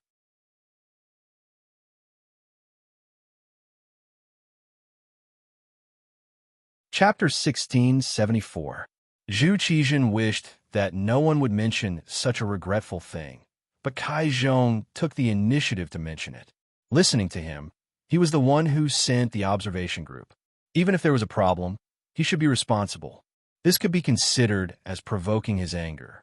Without waiting for Kai Zhong to continue, Zhu Qizhen asked angrily, "What do you mean many officials have no problem? Do you mean they gave you money, so there's no problem?"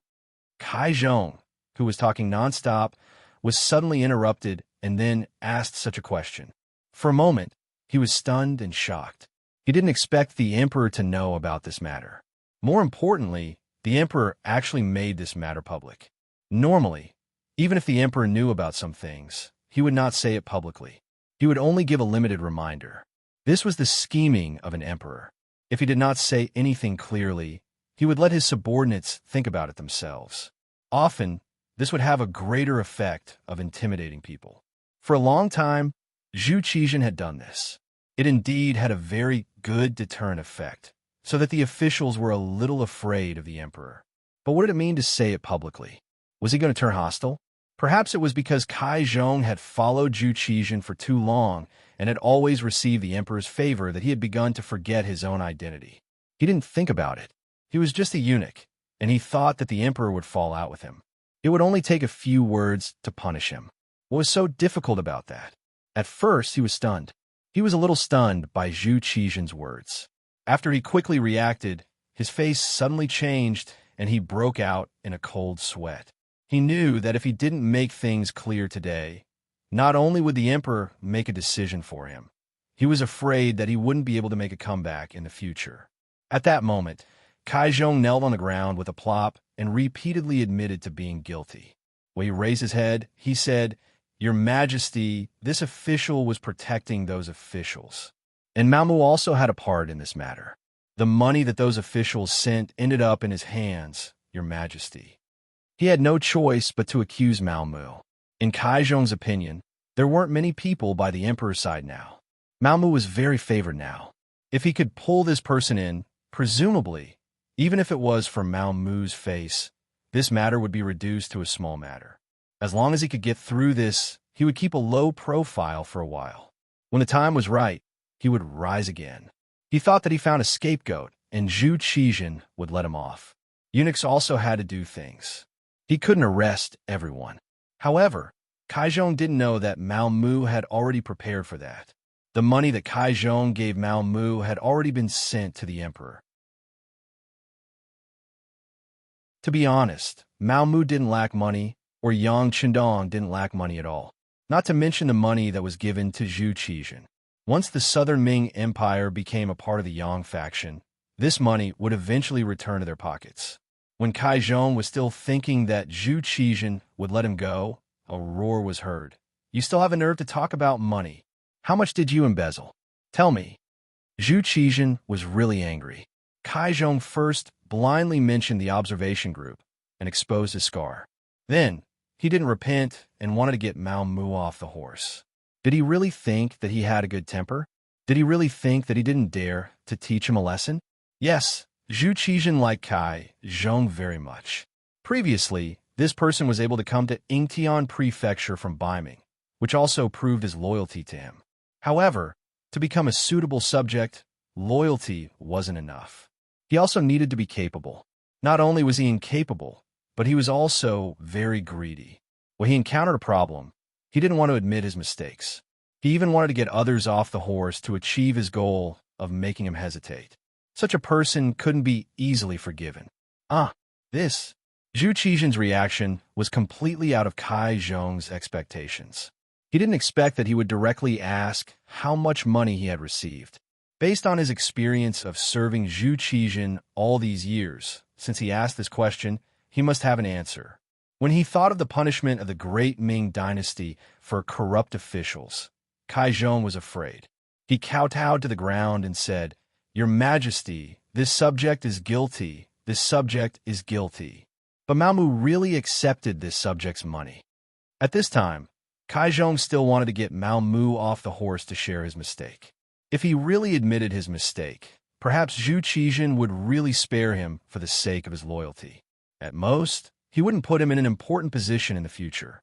Speaking of which, Zhu Qizhen's use of eunuchs was definitely the highest in history. However, at this time, Kaizhong still wanted to find a scapegoat. How was this admitting his mistake? It was clearly sophistry. Zhu Qizhen was completely disappointed now. He shook his head, and his voice suddenly became much calmer. "Minister Mao Mu has already presented the money you gave him to me. You still dare to accuse a loyal subject. You really disappoint me." Kaizhong once again let out a unique, duck-like shriek. Then he fell to his knees on the ground, as if there were no bones in his body to support him. He didn't expect Mao Mu to do this. Didn't that mean he had already sold him? He even used this as an excuse to escape punishment. He really didn't know how the word death was written. A eunuch was a eunuch. No matter how strong he was, a word from the emperor would just turn him into ashes. Kaizhong was taken away by the burly general outside the hall. When he left, he didn't beg for mercy because he knew how miserable his fate would be. At this moment, saying anything would be futile. When Mao Mu heard of this matter, it was already 2 hours later. His expression didn't change, but he was a little excited. Chao Jixiang and Kaizhong were finished like this. Should it be Qian Seng's turn to protect them next? Thinking of this, Mao Mu felt that he should do something. Compared to Mao Mu's calmness, Qian Seng Bao was laughing to his heart's content. After all these years, he finally felt like he was in control of the entire group of eunuchs. There were no competitors, and Mao Mu listened to him. In the future, wouldn't he be able to do whatever he wanted?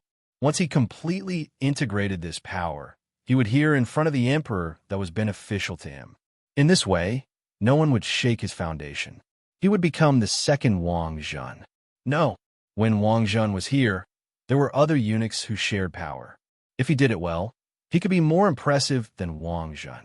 Qian Seng Bao, who was in a good mood, quickly received good news. Many officials came to find him, especially some officials from other provinces.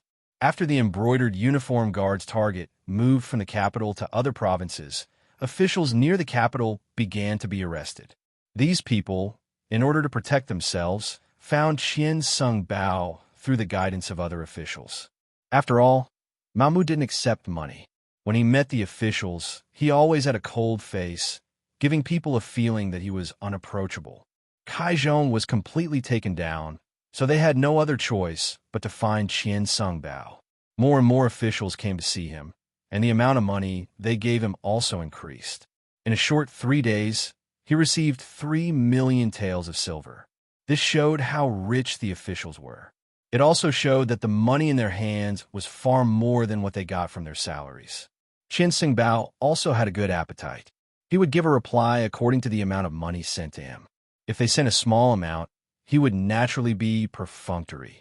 If they sent a large amount, he would clearly say that he would protect them. If they sent a large amount, he would take time to meet them directly and comfort them. In a short time, Qian Seng Bao became the second parent of many officials. Praises came one after another. Following these officials' words, Eunuch Qian was their life-saving straw. He was their biggest backer. This kind of action naturally attracted the resistance of some self-proclaimed righteous officials. They were either honest officials, or they had been officials for too short time and couldn't gather much money. However, they were jealous, so they all sent memorials to Seng Qian to protect them. When these memorials were sent to Zhu Qizhen, they were all ignored. The emperor didn't care. Did the people who did things have to be reported? Just like eunuch Mao Mu, weren't there just as many people who reported him? Not to mention, Zhu Qizhen was very conceited. He thought that he understood Qian Seng Bao and didn't have the guts to steal so much money. If it was 100 or 2,000 taels of silver, he might still dare to do it. However, it was a few million taels of silver. He didn't have the guts. This was Zhu Qijian's biggest shortcoming. He always liked to be self-righteous. He always thought that he understood everything. He always thought that he was very good at judging people. Wang Zhen was like this before, Qian Sung Bao was like this now, and Mao Mu would also be like this in the future. It was no wonder he lost everything in the end. Mao Mu quietly watched Qian Sung Bao's performance from the side. He also did his best to complete the orders given to him by the other party. He didn't touch any of the names sent by the other party, even though he didn't see a single copper coin of the money sent by these officials. The only thing he did was to memorize the names of these officials and send people to investigate how much money those officials sent to Qian Sung Bao. He also wanted to know, in his heart, how much money those officials sent to Qian Sung Bao. His thoughts and desires were far greater than Qian Sung Bao's. Qian Sung Bao didn't feel any discomfort with Mao Mu's cooperation. On the contrary, he thought that everything should be done. Just think about it. Even Kai Zhong, such a favored eunuch, was he not also defeated by him? Qian Sung Bao arrogantly thought that Kai Zhong's fall was because of him. Besides, wasn't Mao Mu able to become the head of the embroidered uniform guard today with his help?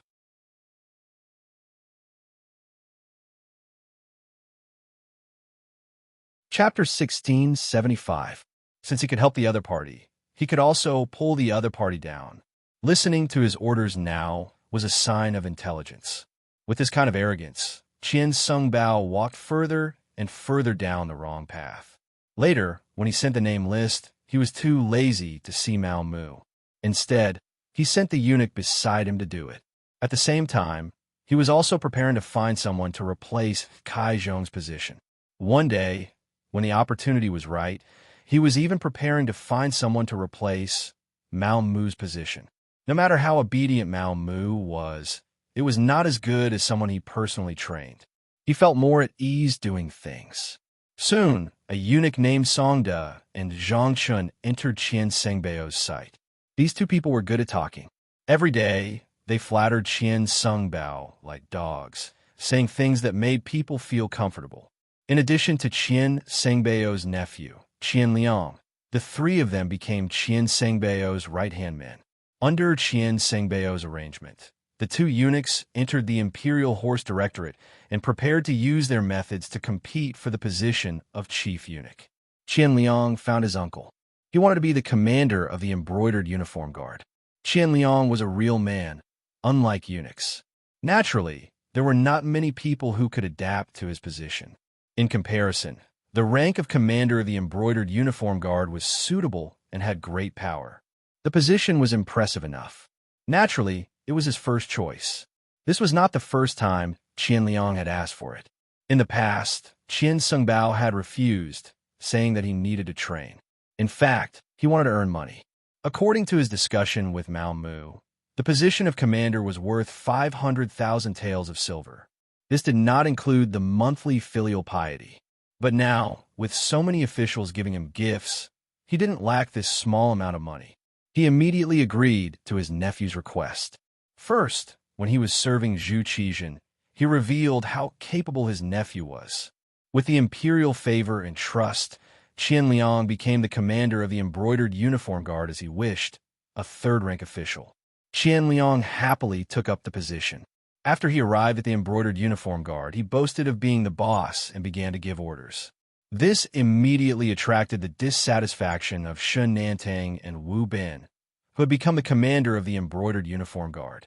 This position should have been theirs, but now it was given to an outsider. The grievance they felt was unspeakable, but it didn't mean that they couldn't do anything. For example, it was still possible for them to unite with their brothers and not cooperate with Qian Liang's work. No wonder they were brought up by Mao Mu. Both Shun Nantang and Wu Bin were generous people. They usually took care of their brothers in every possible way. If any brother's family was in trouble, they would help if they could and take money if they could. After all, as long as they followed Mao Mu, they would never be short of money. They could also intercept a lot of gray income and only needed to report it to Mao Mu. Generous and loyal, the brothers under him would naturally submit to him. When Qian Liang found that no one was listening to him after working for a whole day and everyone was patronizing him, he got angry. No matter what, he was still Qian Sengbao's nephew. He was taught by Qian Sengbao, so he still had some ability. At that moment, he thought of the method his uncle taught him. He wanted to rope in a group of people by himself to achieve the goal of fighting for the right to speak. However, the greedy Qian Liang was unwilling to spend money. When facing some of the embroidered uniform guard brothers who were on the sidelines and didn't have much ability, even if he went out to eat with them, they still had to pay. Gradually, after everyone knew Qian Liang's nature, in just a few days, everyone stopped paying attention to this commander.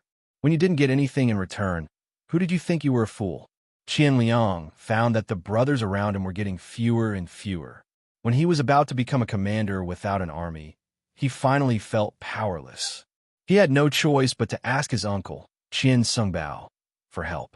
Soon, Mao Mu received a message from a little eunuch sent by Qian Sengbao, asking to see him. In this period of time, Mao Mu had also cultivated a lot of trusted eunuchs. Among them, the most outstanding one was the eunuch called Zhu Tao. Under Mao Mu's intention, he was promoted to the position of deputy chief eunuch in the emperor's palace. Usually when he wasn't here, it was Zhu Tao who took care of all kinds of things. Godfather, eunuch Qian didn't come with good intentions. Zhu Tao's face was full of worry.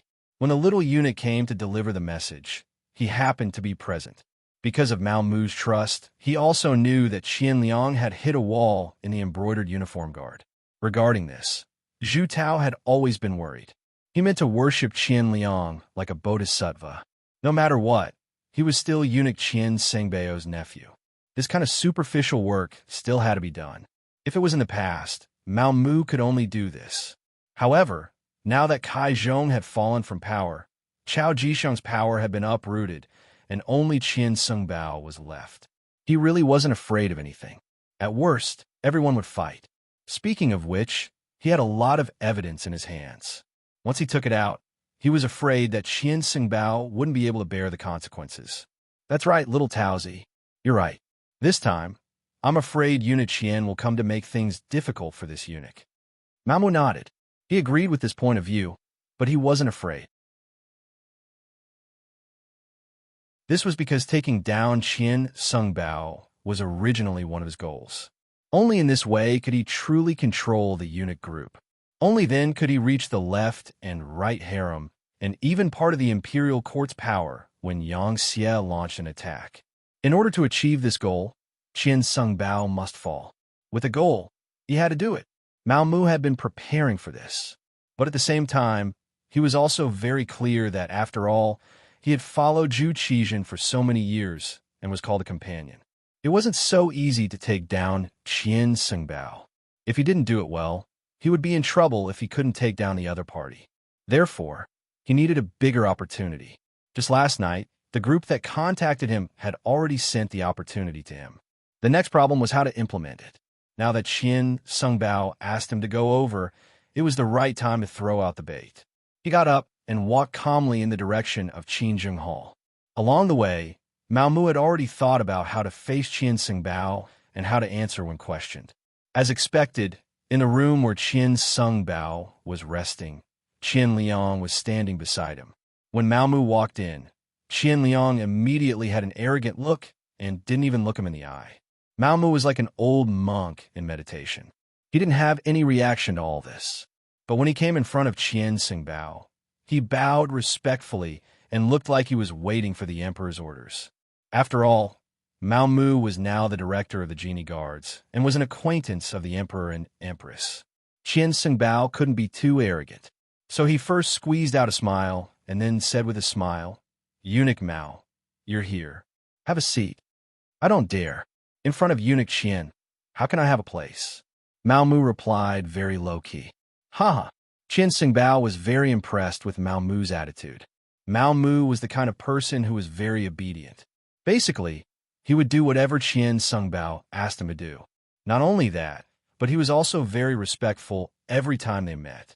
If it wasn't for the matter of his nephew, Qian Liang, he wouldn't be able to find any fault with him.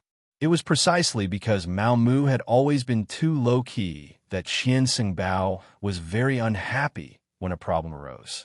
In his opinion, Mao Mu was clearly looking down on Qian Liang. That was equivalent to looking down on him. He really needed to give Mao Mu a beating. In Qian Xingbao's eyes, Mao Mu could be where he was today because of his recommendation. Otherwise, Mao Mu would only be a chief eunuch in the emperor's palace who didn't have much power.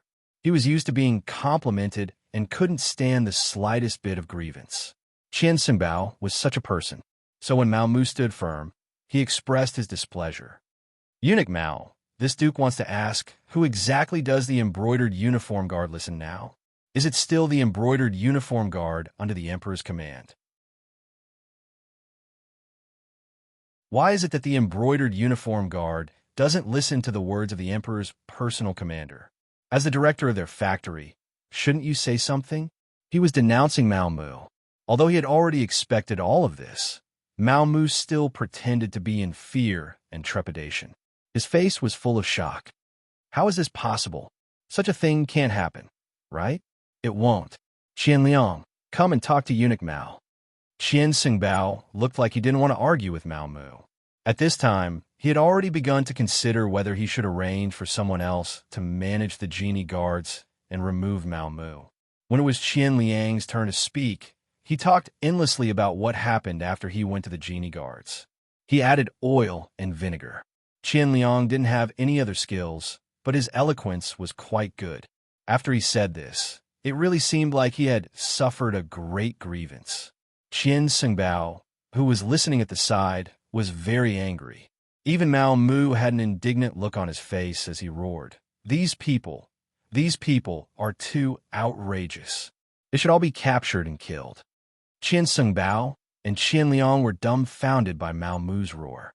They didn't expect Mao Mu to have such a reaction. Shouldn't he be looking for reasons and making excuses? Why did he suddenly seem to be more angry than them? As for what he said, killing all the genie guards, this was something Qian Xingbao and Qian Liang didn't want to do. If they really killed them, who would do the work? Oh, the genie guards were doing well before. Now that Qian Liang was the commander, their work suddenly stopped. What would the emperor think? Even if he used his toes to think, he would know what was going on. We must kill them all. Since they don't respect the commander like this, killing them is not wrong. Eunuch Qian, I ask for an imperial edict to punish all the current genie guards. If it doesn't work, we'll kill more than half of them. This way, we'll see who dares to not listen to the commander's orders. Mao Mu didn't seem to be joking. Since he was going to ask for an imperial edict, he was serious.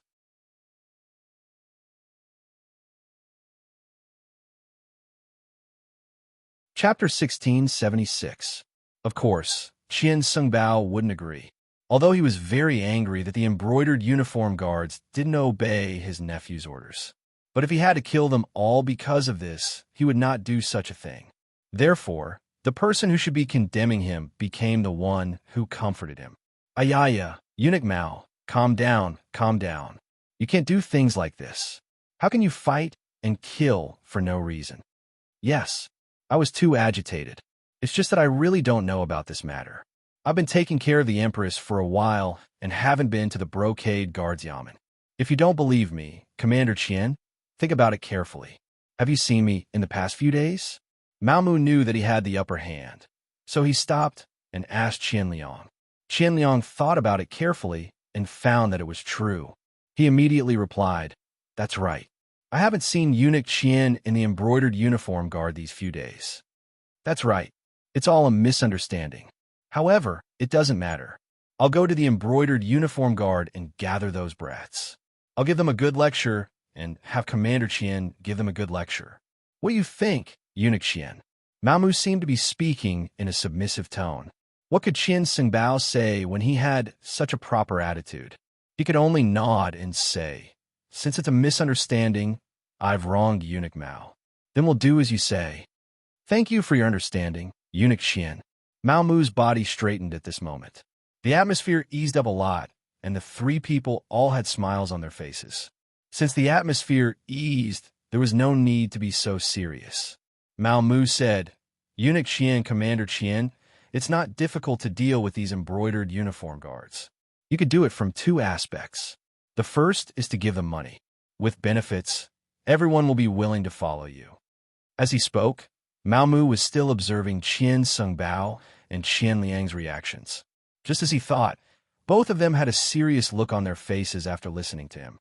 Obviously, for misers like them, it was more appropriate for others to give them money. Asking them to take out their money and hand it over to their subordinates was even more unbearable than killing them. Mao Mu then continued, "If we don't give them money, then we can only take the second path, which is to display enough ability to intimidate them. Coincidentally, there is a matter that His Majesty has instructed me to discuss the issue of grain with Yang Xie. If this matter is done well, this merit will be enough to intimidate others, and we won't have to worry about the brocade guards not being obedient." Listening to Mao Mu's words, Qian Liang originally wanted to say that his ability was mediocre. It was too difficult to prove to others with his ability. But before he could say anything, he heard about the problem of food. He couldn't help but open his ears wide. At this moment, Qian Sengbao's expression turned serious. His intuition told him that this matter of food could be done. After all, it was part of the procurement process. As long as one was a eunuch in the palace or an official in the imperial court, who wouldn't know that when it came to procurement, there were always benefits to be gained. "Eunuch Mao, what exactly is going on? Tell me about it." Qian Sengbao took this to heart. When he asked about Mao Mu, his attitude became much more amiable. Mao Mu, who had been waiting for this sentence, explained the task that His Majesty had instructed him to do in detail. It turned out that ever since Yang Xie was assassinated in the capital and the imperial edict in Chao Jixiang's hands, although Yang Xie didn't declare war on the Southern Ming Empire, he had been preparing for it. It was said that there were many official ships that went from Qiqian City to Laizhou Prefecture every day, transporting all kinds of supplies before the war. Of course, the Southern Ming Empire wasn't idle either. The Ministry of War began to deploy troops, and the Ministry of Revenue began to prepare money and food. Here came the problem. In the past few years, because Yang Xie had poured large amounts of food into the Southern Ming Empire, and the price was very reasonable, it heavily suppressed the local food industry. As a result, the more land the farmers planted, the more losses they suffered. Gradually, large amounts of land began to become barren, and the Southern Ming Empire no longer had the ability to produce their own food. Now that they were about to go to war with Yang Xie naturally didn't want to sell food to the Southern Ming Empire. Although in the past 2 years, the officials of the Southern Ming Empire had seen through the problem and increased the amount of food they bought, and they had accumulated some food. However, if they only sent out and didn't receive any food, they wouldn't be able to last for long. For the Southern Ming Empire that was about to go to war, this was an extremely dangerous matter. The emperor saw the problem and handed the matter to the embroidered uniform guards, telling them to discuss with the officials of Yang Xie about the matter of purchasing food. After all, the two sides hadn't declared war yet, right? Moreover, in the previous negotiations, it was agreed that the Southern Ming Empire could continue to buy food, but the price would be raised by 30%. A 30% price increase was still acceptable to the Southern Ming Empire. What they were afraid of was that the Yang Xie wouldn't sell food. That would be the worst-case scenario. Regarding this matter, we also sent people to discuss with the officials of Yang Xie. The other party also revealed a certain amount of information. It's not that they don't want to sell food. After all, the Yang Xie boasted that they wanted to bring the Han people to the peak of the world.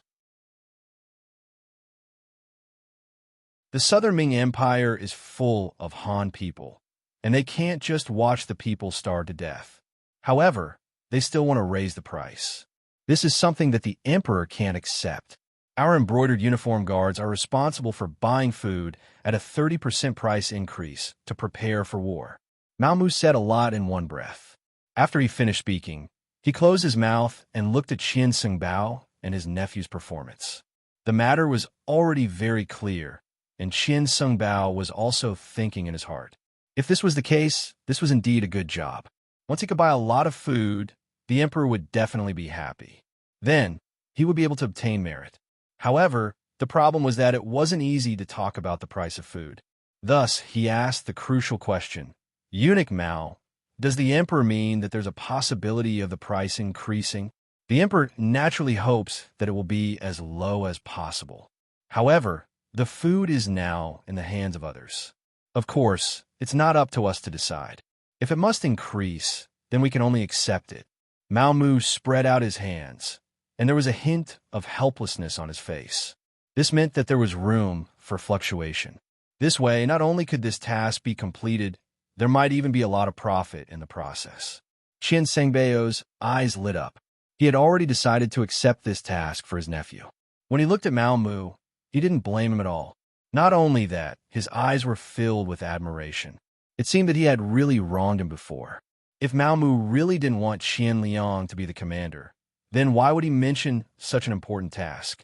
When he thought about how he had wronged him, a trace of guilt flashed across Qian Sengbao's face. He then said, Eunuch Mao, it was indeed a misunderstanding. I have wronged you. How about this? Qian Liang will accept this task.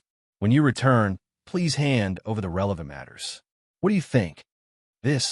Everything will be done according to Eunuch Qian's wishes. Mao Mu pretended to hesitate for a moment, then agreed. As for whether the other party would gain merit because of this, this was originally a trap. Qian Liang was willing to fall into it, so he couldn't blame others. Mao Mu was politely sent away. Qian Sengbao and his nephew, Qian Liang, went into a secret meeting. Because of the big trouble, Qian Sengbao even called the eunuch Songda to help Qian Liang. After that, he repeatedly reminded Song that the matter must be done well so that he could show his face in front of the emperor. After Qian Liang received a good task, he was naturally very excited. Soon, he brought Songda out of the palace and went straight to Yang Xie's office in the capital. In the office, a young official, Wang Tongsheng, who was only 24 years old, was already waiting for Qian Liang to visit. Wang Tongsheng, a student of the 6th batch of Yang Xie Academy in Crimson City. When he graduated, he was ranked first in all aspects and caught the eye of Yang Chendong. First, he was sent to the city lord's mansion and started from a small position. His work ability was once recognized by City Lord Yuqian. After that, he was trained by Yang Chendong. This time, he was sent to Southern Ming to cooperate with Mao Mu to seize power. As a student of the Yang Family Academy, there was no need to talk about their ability. More importantly, they were loyal to their leader, Yang Chendong. In the eyes of these students, without Yang Chendong, they wouldn't have everything they had now. In addition, in ancient times, students were very respectful to their teachers. If anyone dared to violate them, they would not be tolerated by this society. This kind of student was naturally worthy of trust. Wang Tongsheng was a person who was trusted. Before he came, Yang Chendong specially called him over to give him some instructions. He was very clear about the task this time. Therefore, when he heard that someone in the office reported that the commander of the Southern Ming Brocade Guards, Qian Liang, had come to visit, a smile flashed across his face. The fish had taken a bait. Not only Qian Liang, but many well-informed people from the Southern Ming Empire also knew of Yang Xi's strength. Unknowingly, they had developed the thought of being inferior to him. Therefore, as soon as he entered the office, Qian Liang put away his arrogance and became cautious. He even smiled at everyone he met. For someone like Qian Liang, if he was born during the anti-Japanese war, he would be a complete traitor. After being led to a room, Qian Liang saw Wang Tongsheng. However, it was different from what he imagined. Wang Tongsheng immediately asked greedily, "Commander Qian, right? Such an important position must be very rich. This is the first time we meet. Do you have any greeting gift?" Qian Liang had never experienced such a thing. The moment they met, they immediately asked for money. Even the most savage and unscrupulous group of eunuchs in his eyes didn't seem to do things so blatantly. For a moment, he was stunned. Qian Liang didn't respond. Wang Tongsheng was very angry. He waved his hand and said, "Since you didn't prepare a greeting gift, you can go back. This official is tired today. We can talk about the food another day."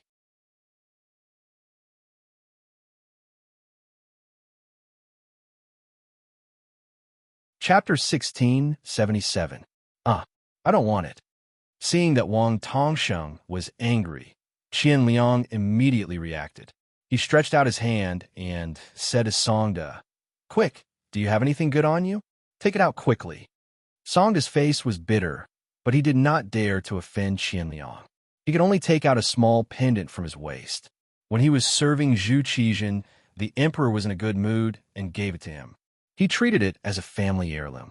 When the small pendant was taken out, it was snatched away by Qian Liang. He then presented it to Wang Tongsheng with a flattering expression. "Sir, do you like it? This is a pendant given to eunuchs by the emperor. It's all good stuff." Not bad, not bad." Wang Tongsheng took the pendant and looked at it. It was indeed a good piece of jade. Wang Tongsheng nodded with satisfaction. He then smiled and introduced himself to Qian Liang. He said that he was the person in charge of negotiating the grain price with the Southern Ming Empire. Since the person in charge was in front of him, Qian Liang felt relieved. Both sides sat together and began to discuss. Things weren't as complicated as Qian Liang thought. The Yang faction didn't have any intention of not selling grain to the Southern Ming Empire. According to Wang Tongxing's introduction, the Yang faction was now vigorously reclaiming wastelands and developing agriculture. Now, they had so much grain that they couldn't finish it. Although they had built many granaries, they still couldn't store the grain. If this continued for a long time, there was a possibility that the grain would rot. This was also why the two sides were discussing the issue of grain sales when they were about to go to war. Hearing this, Qian Liang's eyes lit up. He felt that he had met a wooden club. This kind of confidential matter should not be easily announced. Now that the other party had told him everything, wasn't that the same as revealing the bottom line in advance? Wang Tongsheng did not seem to have this awareness. He continued, "Of course, we can sell the grain to you. The key is the problem of price. Sai, to be honest, as a Yangtze official, it is hard. You don't know. Although we seem to be treated well, there are too many people relying on me. I pity my wife and 6 concubines. How am I going to feed them?" As they chatted, Wang Tongsheng began to talk about his own difficulties. Qian Liang was stunned when he heard this. He didn't understand. How many concubines you have and how many people you need to feed is none of my business. Is there any meaning in telling me these things? On the other hand, Songda, who came along with Qian Liang, was a smart person. He saw something and immediately pulled Qian Liang, who was still in a daze, and then whispered something. Wang Tongsheng saw these small actions, but he didn't stop them. Instead, he picked up his teacup and drank his tea as if he didn't see them. After Songda bit Qian Liang's ear for a while, he quickly revealed a look of realization. He nodded, and when he looked at Wang Tongsheng, he asked in a probing tone, "Lord Wang, I understand what you mean. You can rest assured that once this matter is settled, you will be rewarded handsomely. But how much do you think is suitable for this price?" "Ha ha ha. Lord Qian is a smart man. Since that's the case, the price is easy to negotiate. You can set any price, but it can't be lower than the original price. It can't be more than 30% of the original price. Of course, the higher the price, the more manipulative it will be, and the more benefits we will receive." When he heard that it was only 30% of the original price, Qian Liang was naturally overjoyed. He opened his mouth and wanted to agree, but when he heard that the higher the price, the more benefits he would receive, he immediately shut his mouth and his mind began to wander. At the end of the day, there was nothing more practical than money. Money was the only thing that could be relied on and could save a life at a critical moment. As long as he had a large amount of money. So what if he didn't want to be a commander? He could be a rich man and enjoy life, couldn't he? The temptation of the silver made Qian Liang's eyes light up, but he still carefully asked, "Lord Wang, if that's the case, what if we double the original price of the unit price? But how much can we gain from this?" It wasn't a 30% increase, but a 100% increase. This way, there would be a lot of manipulation in the middle. Of course, the Southern Ming Empire would have to pay a great price for this. But who cares? The Southern Ming Empire belonged to the imperial court, the Zhu clan, and Zhu Qizhen. It didn't belong to the 3 of them. So why would they care so much? Double the original price. This price is not bad. Wang Tongsheng was very satisfied when he heard this. After thinking for a while, he said, then this official will report to Yangxia that the price has been increased by 50%. This way, this official will be able to account for it. This way, there will be 50% of the profits, enough for us to split, hee hee. Ha ha, very good, very good. Qian Liang laughed heartily when he heard that there would be at least 25% of the profits. Neither side had expected the matter to progress so smoothly. However, they were both greedy people. What they cared about was getting the money in the bag. In order to get the silver as soon as possible without any accidents, Qian Liang stood and said, in that case, I will report this matter to the court. I think there will be news soon. Good, then I'll have to trouble Lord Qian. This official will wait here for your good news. Wang Tongsheng also stood up with a satisfied smile on his face. When he saw that Qian Liang and Songda were about to leave, he didn't forget to add, next time, don't forget to bring a greeting gift. This caused Qian Liang and Songda to stagger and almost fall to the ground. At almost the same time, a word appeared in their minds, corrupt official. Because of this, the two of them trusted Wang Tongsheng even more. Because only such a corrupt official would do something that harmed the Yangxia, such as selling Yangxia's grain to the Southern Ming Empire at a low price. This gave them the opportunity to earn a large sum of money from the difference in price. Qian Liang and Songda left. They didn't know that when they walked out of Yangxia's office, the greedy Wang Tongsheng behind them had already returned to his original appearance. His expression was calm, and his eyes were spirited. He didn't look like a greedy official at all. The two of them quickly returned to the imperial palace and saw Qian Sungbao and eunuch Zhang Chun who was serving him. Seeing that there were no outsiders, the two of them gave a detailed report of their meeting.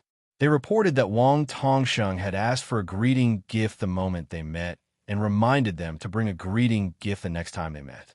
When Qian Sungbao heard this, he couldn't help but laugh. This Bugnam of Gojozi and Ah, he's good at fighting and is also an excellent commander. However, when it comes to managing officials, he really isn't that good. However, this is also good. Otherwise, how can we earn money from this?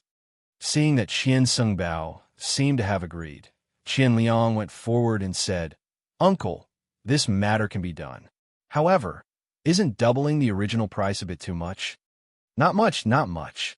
Qian Sungbao shook his head and said, you don't understand the emperor's heart. What the emperor wants is to be able to buy grain and have enough war reserves. Besides, buying grain isn't a long-term plan. Didn't you see that the imperial court has already started preparing for spring? In the future, our land will also be able to grow grain, and we won't need to buy from Yangxia. Therefore, we have to seize the opportunity in front of us to make a fortune. Otherwise, we don't know when we will have such an opportunity. Qian Sungbao was Zhu Qizhen's chief eunuch, so he naturally knew more. He also understood Zhu Qizhen's thoughts better than others. When Qian Sungbao said this, Qian Liang's eyes lit up as he said, Uncle, since this is the case, then nephew should write a report? Yes, immediately write a report. Remember, you have to write down how you tried to persuade Yangxia's officials. This is a good opportunity for you to make a name for yourself. Qian Sungbao instructed. Qian Liang nodded continuously. Uncle, don't worry. Nephew knows what to do. Oh right, of the 25% profit, 15% is to be filial to uncle. All these years, uncle has taken care of nephew so much. Nephew is very grateful. Seeing Qian Liang being so tactful, Qian Sungbao laughed in satisfaction. Then he patted Qian Liang's shoulder and said, well said, well said. Actually, uncle is old and won't live for long. In the future, uncle's money will be left to you. HM? Haha. Yes, yes. This scene of uncle and nephew being harmonious was seen by Songda and Zhang Chun. The two of them were envious. Why didn't they have such a good uncle? Qian Liang was a man of action. He quickly finished writing the report and even found a literate eunuch to polish it. Then, Qian Sungbao personally delivered it to Zhu Qizhen. Hearing that the matter of grain was settled, Zhu Qizhen was very happy. When he received the report, he sighed and said, "My wife is my beloved official. My wife's nephew is also not bad. Truly a family of two." Receiving such praise, Qin Sung Bao was very excited. However, his eyebrows didn't move at all. Instead, he said seriously, "Everything this subject has is given to me by the emperor. It is my duty to work for the emperor. I don't dare to be greedy." Good, good. Seeing Qian Sengbao's neither arrogant nor impatient appearance, Zhu Qizhen was even happier. He opened the report and read it. Then, his expression became more serious. He said with displeasure, "Why is the price so expensive? Our financial pressure is too great." Knowing that Zhu Qizhen would say this, Qin Sungbao quickly explained, "Your Majesty, there is nothing we can do about it. After all, we're going to war with the Yangtze. As two people who are going to be enemies, it is already very difficult for them to sell grain to us. This is also because Qian Liang used the reason that the Han people of the southern Ming dynasty don't have any grain to eat. If we use this as military grain, I'm afraid that the other side won't sell it to us even if we give them mountains of gold and silver."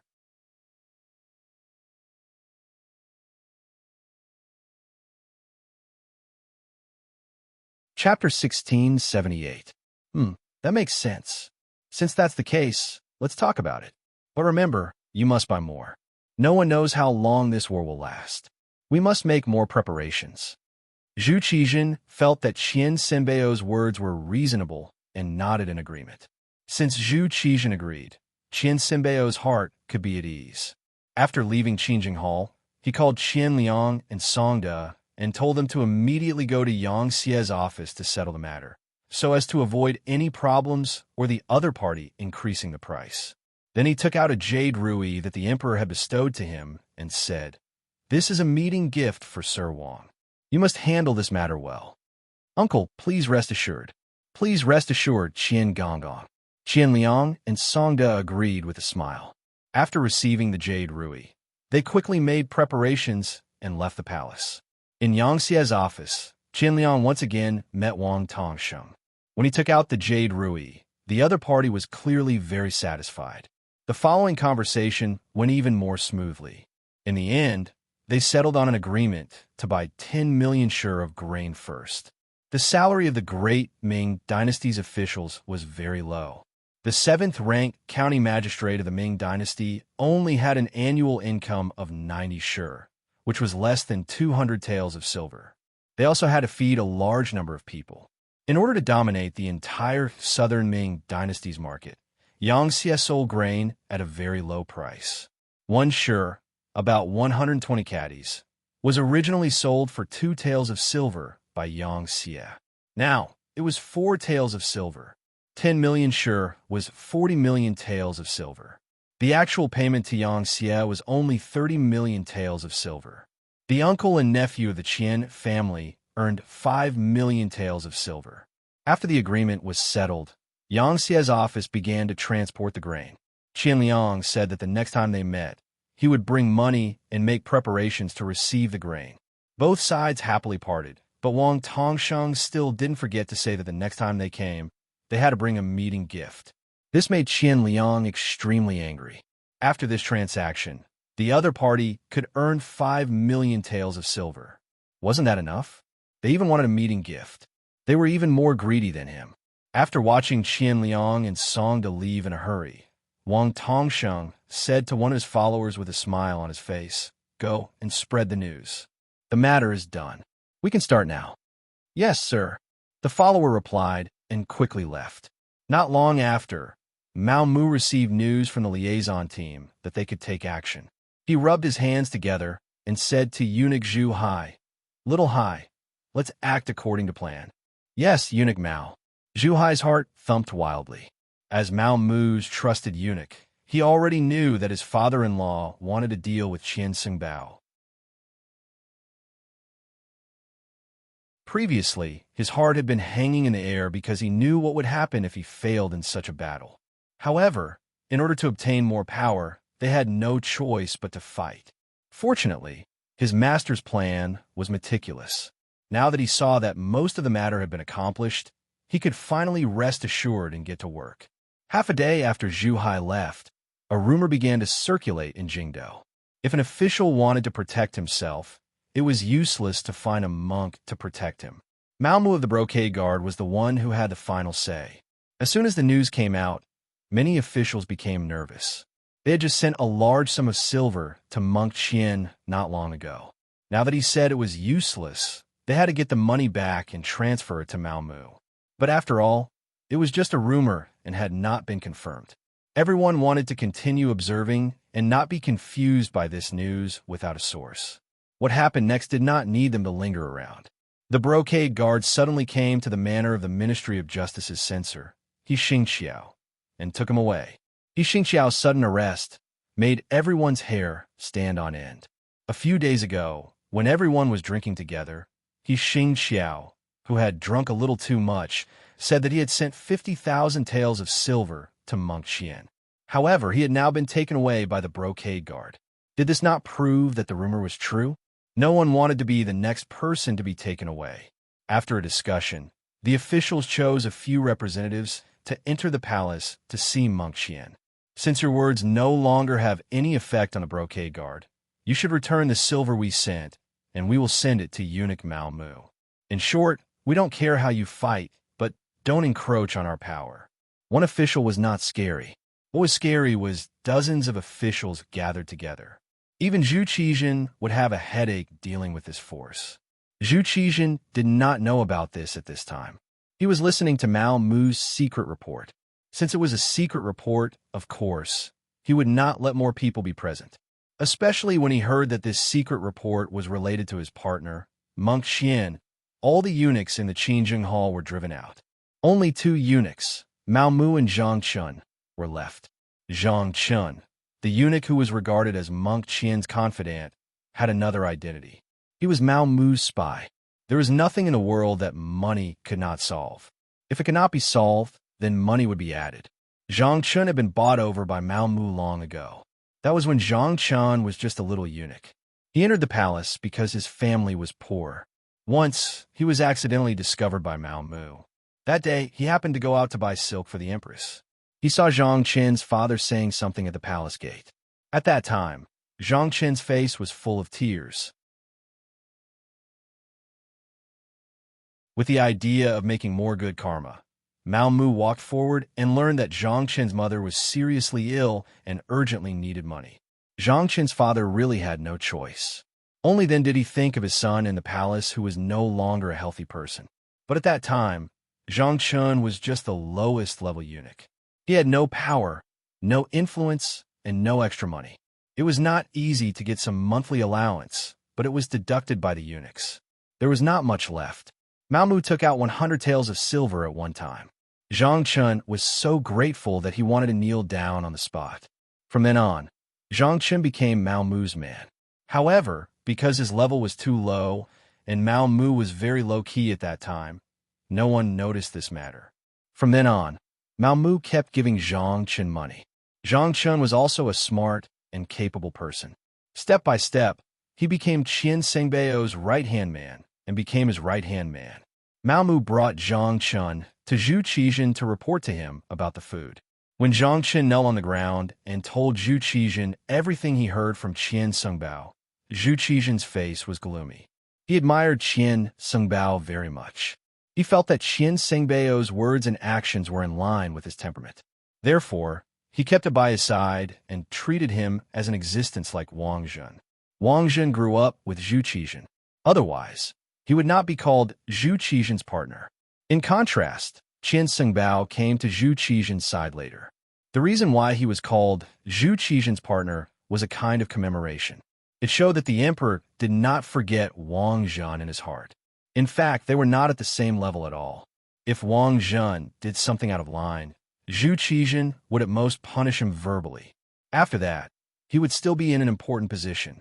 But if it was Qian Sengbao, then it would be different. This was someone who could be replaced. After all, he was here to replace Wang Zhen. When he heard that Qian Sengbao, his most trusted eunuch, actually extended his hand into the food business and caused the Southern Ming Empire to lose 10 million taels of silver in one go, Zhu Qizhen had already sentenced him to death in his heart. Zhu Qizhen could tolerate Qian Sengbao's small mistakes, such as accepting bribes from some officials. But when it came to major issues, he absolutely could not tolerate it. Beloved Minister Mao, is this true? Zhu Qizhen still maintained a trace of calmness in his mind. He knew that he could not only listen to one side of the story. It is true. Reporting to Your Majesty, after this subject found out about this matter, this subject has already done an investigation and sent people to question that official from the Yang family. This is the other party's testimony. As Mao Mu spoke, he handed over another memorial, which recorded Wang Tongxing's testimony. The Southern Ming Empire's officials naturally could not do anything to Yang Xie's officials. However, Mao Mu was different. He was originally Yang Qindong's person. Wang Tongxing's mission was to cooperate with him. This time, he would naturally betray Qian Liang and the others. Zhu Qizhen reached out and took the memorial. After reading it, he was burning with anger. He sternly said, "Someone come, bring Qian Sengbao over to Zhen." As soon as the decree was issued, a small eunuch came over and knelt on the ground, trembling as he said, "Your Majesty, there are many officials outside. They're all looking for Qian Fengbao.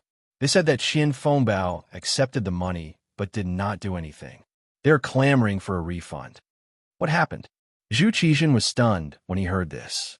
His gaze naturally fell on Mao Mu, who was standing there with a calm expression. Reporting to Your Majesty, something must have happened because Qian Fengbao accepted the money from those officials. Your Majesty, Qian Fengbao had already informed this subject before. However, the problem is that Qian Fengbao wanted to protect too many people. Many of them are problematic officials. They said very negative things in private. They said that our Southern Ming Empire is not a match for Yang Xie. If we must go to war, it would be like smashing an egg against a rock. There were also some who persuaded our Southern Ming Empire to submit to Yang Xie. It is absolutely impossible to not capture such people. Otherwise, there will be a big problem. Qian Fengbao still wanted to protect them. This subject was also in a difficult position. However, considering the imperial court and our Southern Ming Empire, this subject still sent people to capture them. There was no need to say anything more. Zhu Qizhen had already figured out the whole story. He really did not expect that Qian Fengbao, who had always seemed very loyal, would become like this. He actually wanted to affect the Southern Ming Empire's plan with his own strength. He even won over so many officials. The most important thing was that the other party came knocking on his door. It was truly a display of incompetence and greed. There was no need to use such a person anymore. There was also no need to leave any face.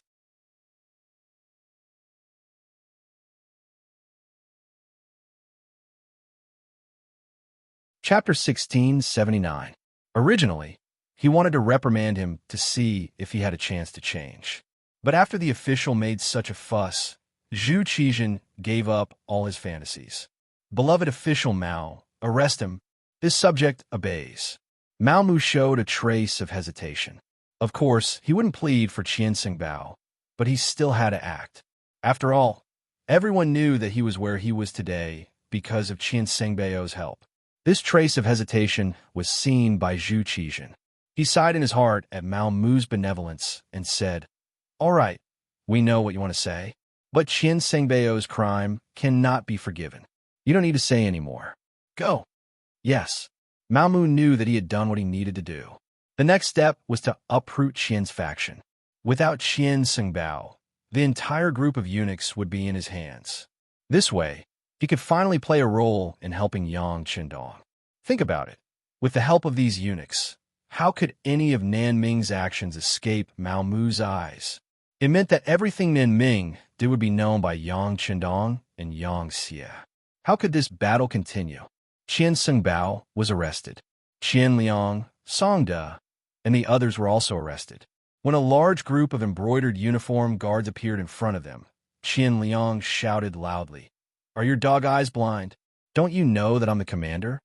Qian Liang, who still wanted to show off, was met with a series of punches and kicks. He completely became obedient. As for Qian Xingbao, he shouted loudly that he wanted to see the emperor, but no one paid attention to him. He was tied up and brought to the embroidered uniform guard's prison. In the prison, Qian Xingbao finally saw Mao Mu.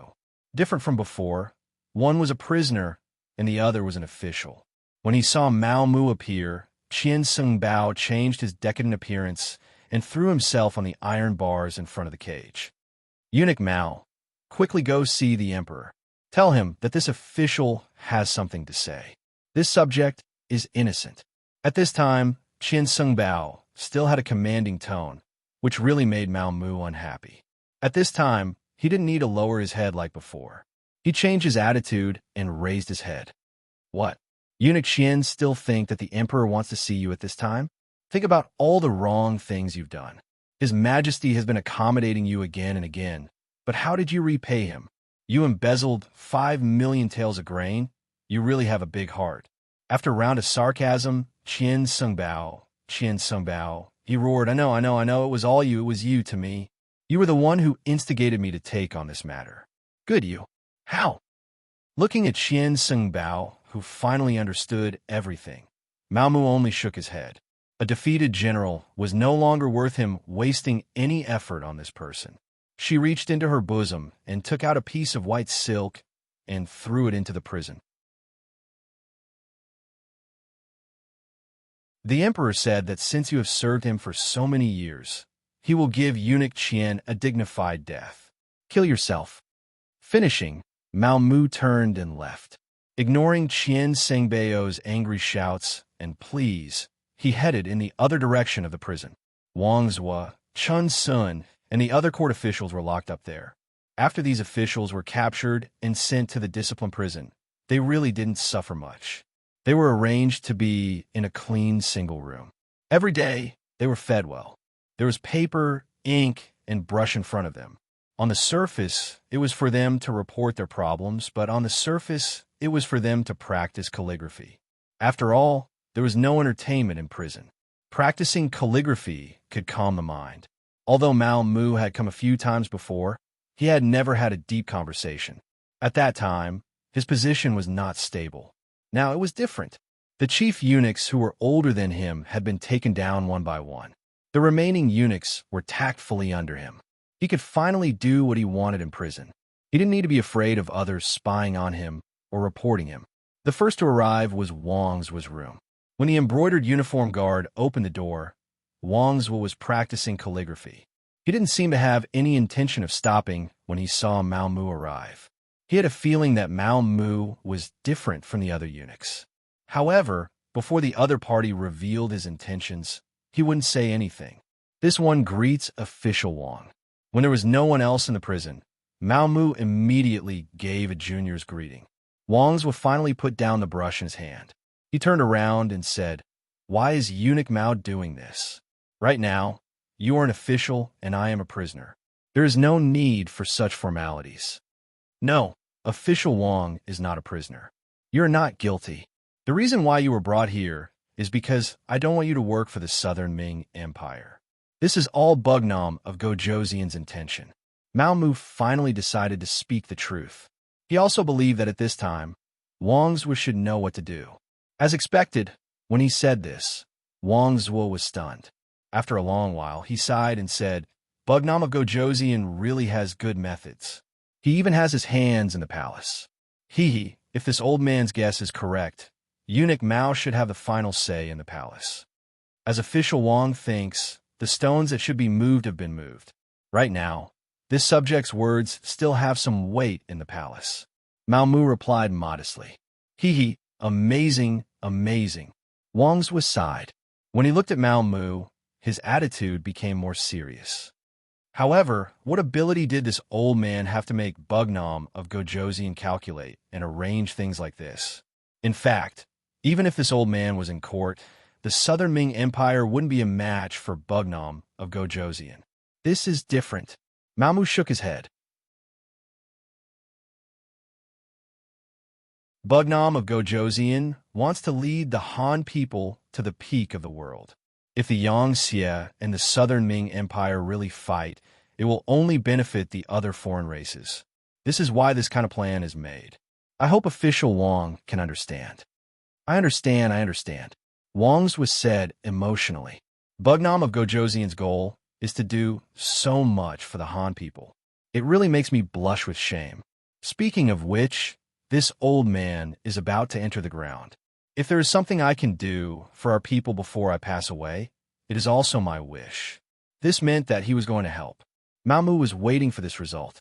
He immediately said happily, if Bugnam of Gojoseon knows of official Wang's choice, he will definitely be very gratified and grateful. Haha, this old man doesn't dare to accept this. Bugnam of Gojoseon should be the one receiving the gratitude of all the Han people. All right, since it's like this, I hope Eunuch Mao can wait a moment. I will write a few letters and trouble you to send them over.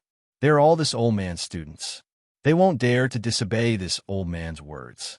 Please start writing official Wang. This little one will be honored to grind ink for official Wang. Mamu also didn't expect things to go so smoothly. In fact, for an old official like Wang Zhua, he had seen many wonderful things in his life. He was used to seeing the change of imperial power, the internal strife between officials, and the suffering of the common people. Now that there was finally someone who could change everything, how could they not help? Moreover, these days in prison had already made them understand that since the emperor didn't trust them, there was no need for them to risk their lives for him. It was better to go with the flow. Of course, there was another important reason. Yang Chendong definitely knew what they were doing now. Even if they couldn't enjoy this kindness, they still had children and grandchildren who could be taken care of. In this way, everything they did now would be worth it. Mao Mu grinded ink. Wang's will personally wrote more than 10 secret letters. This meant that there were at least 10 officials in the court who would stand on Yang Xie's side in the battle between Yang Xie and the Southern Ming dynasty. There were many Southern Ming officials who were arrested in prison. One could imagine what kind of consequences it would cause. The situation in the Southern Ming dynasty finally stabilized. Mao Mu took over and controlled the entire group of eunuchs. His subordinate, Zhang Chun, became the head eunuch of the Imperial Horse Directorate. His subordinate, Zhu Hai, became the eunuch in charge of the emperor's daily care. With the help of these people and the embroidered uniform guards in his hands, it was guaranteed that if there were any big movements, Yang Chendong would be the first to know. In Qiqian City, Biming's observer group had also left and returned. Because Hu Shao was old and couldn't bear the pain of the bumpy journey, he was left in Qiqian City. Queen Huyen found a large house outside the palace. When she missed her grandfather, she could go and see him at any time to relieve the pain of homesickness. During this time, Yang Chendong met with the representatives of Biming's observer group.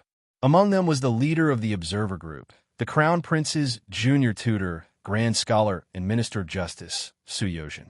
Speaking of Su Yozhen, his fate was completely changed by Yang Chendong.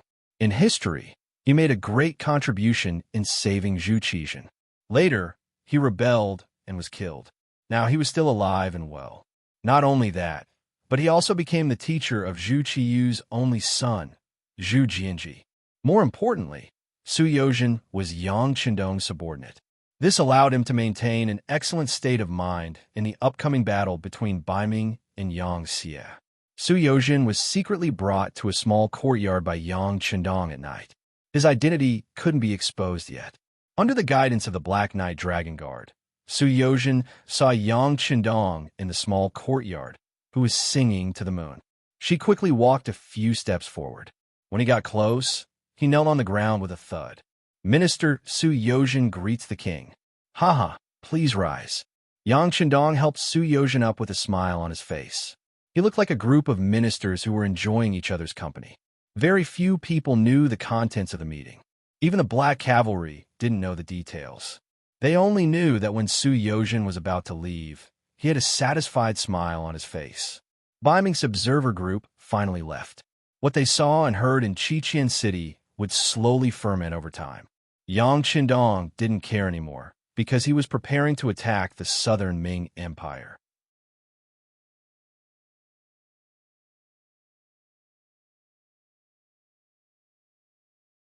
Chapter 1680. Zhu Qizhen actually dared to let Chao Jixiong work with Yang Chendong to deal with him, and even created an imperial edict to confer the title of the new Bugnam of Gojoseon. This was equivalent to creating an excellent excuse for Yang Chendong to attack the southern Ming Empire. He originally thought that it would take some time before he had to mobilize his troops. Everything was brought forward because of this accident. In the third month of 1468 AD, 2 months after the Southern Ming Observation Group returned, Yang Xie advanced from Guangxi to Guangdong in the name of cleaning up the emperor. The battle was about to begin. Yang Xie sent out the 1st Cavalry Division, the New Army, the 3rd Army, the 2nd, 4th, and 5th Divisions of the Lung Vanguard, as well as the 1st, Ming 2nd, and Ming 3rd Divisions of the Russian Empire. Close to 300,000 troops were split into 3 directions: Guangdong, Hubei, and Jiangxi. The 1st Cavalry Division, the 5th Division of the Lung Vanguard, and the 3rd Division of the Ming 3rd Division of the Jiangxi Vanguard, the New Army, the 4th Division of the Lung Vanguard, and the 2nd Division of the Ming 3rd Division of the Russian Empire went to Hubei. The 300,000 troops moved out with great momentum, causing Guangdong, Hubei, and Jiangxi to be in a state of emergency. Southern Ming capital, Yingtian Prefecture. Kuang Yi, who was already over 80 years old, dragged his sickly body into the palace to meet the Southern Ming Emperor, Zhu Qizhen. Ever since he returned from Qiqian City, Kuang Yi had been sick. After all, he was old and no longer as brave as he used to be. This old man who should have died in the wooden fortress had his fate changed by Yang Chendong. However, he was finally at the end of his life. "Give him a seat." Seeing Kuang Yi trembling as he walked into the hall, Zhu Qizhen shouted from the bottom of his heart. Eunuch Zhu Hai hurriedly complied and directed the other eunuchs to bring over a wooden chair with a very thick cushion on it. He then helped Kuang Yi sit on it. After tossing and turning, Kuang Yi's face was slightly red, which was caused by his anger. It seemed that his body really couldn't take it anymore. "This old subject has come to see Your Majesty to ask on behalf of the officials of the Ministry of War whether the food and military equipment have been properly prepared and whether the soldiers are sufficient." Kuang Yi took a long while to finish his words. "Minister Kuang, the food and weapons have been prepared. It's just that the issue of the source of soldiers is still a little troublesome. I'm afraid it'll take some time." Zhu Qizhen's voice had a trace of fear in it as he spoke. There was nothing they could do about it. The influence of the members of the observer group was too great. Under their influence, it seemed that everyone knew that Yang Xie was extraordinarily powerful. They all knew that if they were to fight with them, they would lose more than they would win. As a result, many young people were unwilling to join the army. After receiving the news, Zhu Qizhen had no choice but to give the order to capture able-bodied men. But even so, the effect was still not good. Many young people ran away from home and hid in the nearby homes. This made it difficult for the supply of reinforcements to arrive. Kuang Yi had been bedridden at home for a while, so he wasn't clear about the matters of the court. When he heard that the army wasn't fully prepared, he couldn't help but anxiously say, "Your Majesty, this can't be sloppy. Yang Xie is extremely powerful. In addition, they have countless experienced veterans. Even if we were to fight them one by one, we would still be at a disadvantage. If we don't have enough soldiers, we won't be able to suppress them with numbers. I'm afraid that it will be even more difficult to obtain victory." "Yes, Minister Kuang's words, we understand. You should go back and recuperate first. Once you're well, we still need to put you in an important position." Zhu Qizhen didn't want to tell Kuang Yi about the difficulties of the court. First, it was useless. Second, it would only add to his worries. Since it was like this, it was better not to say anything. Seeing that the emperor had agreed, Kuang Yi couldn't force him too much. Trembling, he stood up and took his leave. After leaving Qinjing Hall, he didn't go home. Instead, he went straight to the Ministry of Personnel's Yamen. He wanted to see Minister Chun Sun and have a good talk with him. He wanted him to send capable people to take charge of the recruitment of soldiers. Because he had been kept in the dark by his family, Kuang Yi didn't know that Chun Sun had long been arrested by the embroidered uniform guards. When he arrived at the Ministry of Personnel and saw that the new Minister Chao Jie had come to greet him, he had a puzzled expression. He knew this Chao Jie. He had always worked in the Ministry of Personnel. He didn't have any great abilities, but he was good at forming cliques. He had a good reputation among the officials. However, he was still an old official and the Minister of War. What was the meaning of sending Chao Jie? He immediately said, "This old man isn't looking for you. Tell your Minister Chun to come out and greet me." Minister Chun? There's no Minister Chun in the Ministry of Personnel. There's only Minister Chao. Official Kwong. Have you become muddle-headed? An official from the Ministry of Personnel gave an answer without thinking too much in order to flatter Chao Jie. Chao Jie didn't say anything to stop his subordinate's rudeness. These old fellows were already so old, yet they still occupied such important positions. He had long found them unpleasant to the eye. Young people also needed to stand out. Thus, he allowed his subordinate to speak to Kwang Yi with such an attitude. Kwang Yi's health wasn't good to begin with. He should be recuperating at home. How could he have been provoked? In front of the emperor, he was given a seat and treated with kind words. Who would have thought that he would receive such treatment in the Ministry of Personnel? He would be directly contradicted by an unknown minor official. Kwang Yi's personality was very straightforward and impulsive. Most of the time, he was the one who didn't follow the rules. This was also one of the reasons why he was able to become the Minister of War. If you weren't strong enough, you wouldn't be able to control the people in the Ministry of War. When had he ever been treated like this? His face immediately flushed red with anger. However, when he thought of the country's great plan, he forcefully restrained himself. He didn't know what had happened recently, so he couldn't help but say, "I want to see Chan Sun." "You want to see Chan Sun? Easy. Go to the embroidered uniform guard's discipline prison." That minor official saw that Kwang Yi seemed to have been subdued by him. His face was full of pride, and he spoke even more unscrupulously. Discipline prison? For a moment, Kwang Yi didn't quite understand. That's right, the discipline prison. At this moment, Chao Jie opened his mouth. It seemed as if he was explaining, but in reality, he just wanted to anger Kwang Yi. He wanted to use this opportunity to tell those old officials who had the final say in the Ministry of Personnel. They were old, so they shouldn't stand out and give orders. Not only is Chun Sun the discipline prison, but Wang Zhou, Xie Chong, Xiao Xian, and the others are also there. They actually said that the Nanming Empire wasn't a match for Yang Xie and caused a bad influence. They've all been arrested. Chao Jie had just finished speaking when he saw a black figure suddenly collapse in front of him. Upon closer inspection, he realized that Kwang Yi had fainted from anger. Blood was flowing out of the corner of his mouth. It was obvious that he had fainted from anger. Considering Kwang Yi's seniority, if he really died in the Ministry of Personnel, he wouldn't be able to explain himself. He hurriedly shouted for people to carry the unconscious Kwang Yi and send him to the Kwang Manor. Then, he sent people to the palace to find an imperial physician. Kwang Yi fainted from anger and his body's condition worsened. When he returned to the manor, he slowly woke up after tossing and turning and spitting out another mouthful of blood. He muttered the words "destroying the Great Wall" and fainted again. 3 days later, Kwang Yi finally breathed his last. This loyal official who had devoted his entire life to building the Great Ming Empire's army finally left the Great Ming Empire at a crucial time. This was all thanks to Mao Mu. He had captured all of the capable officials of the Nanming Empire and replaced them with officials who only knew how to fight for power and profit. In reality, they didn't have much ability. Not only did this cause the Nanming Empire's work to be unable to progress smoothly, it also caused Kwang Yi to faint from anger until he died of illness. However, at this time, no one cared about Kwang Yi's life or death.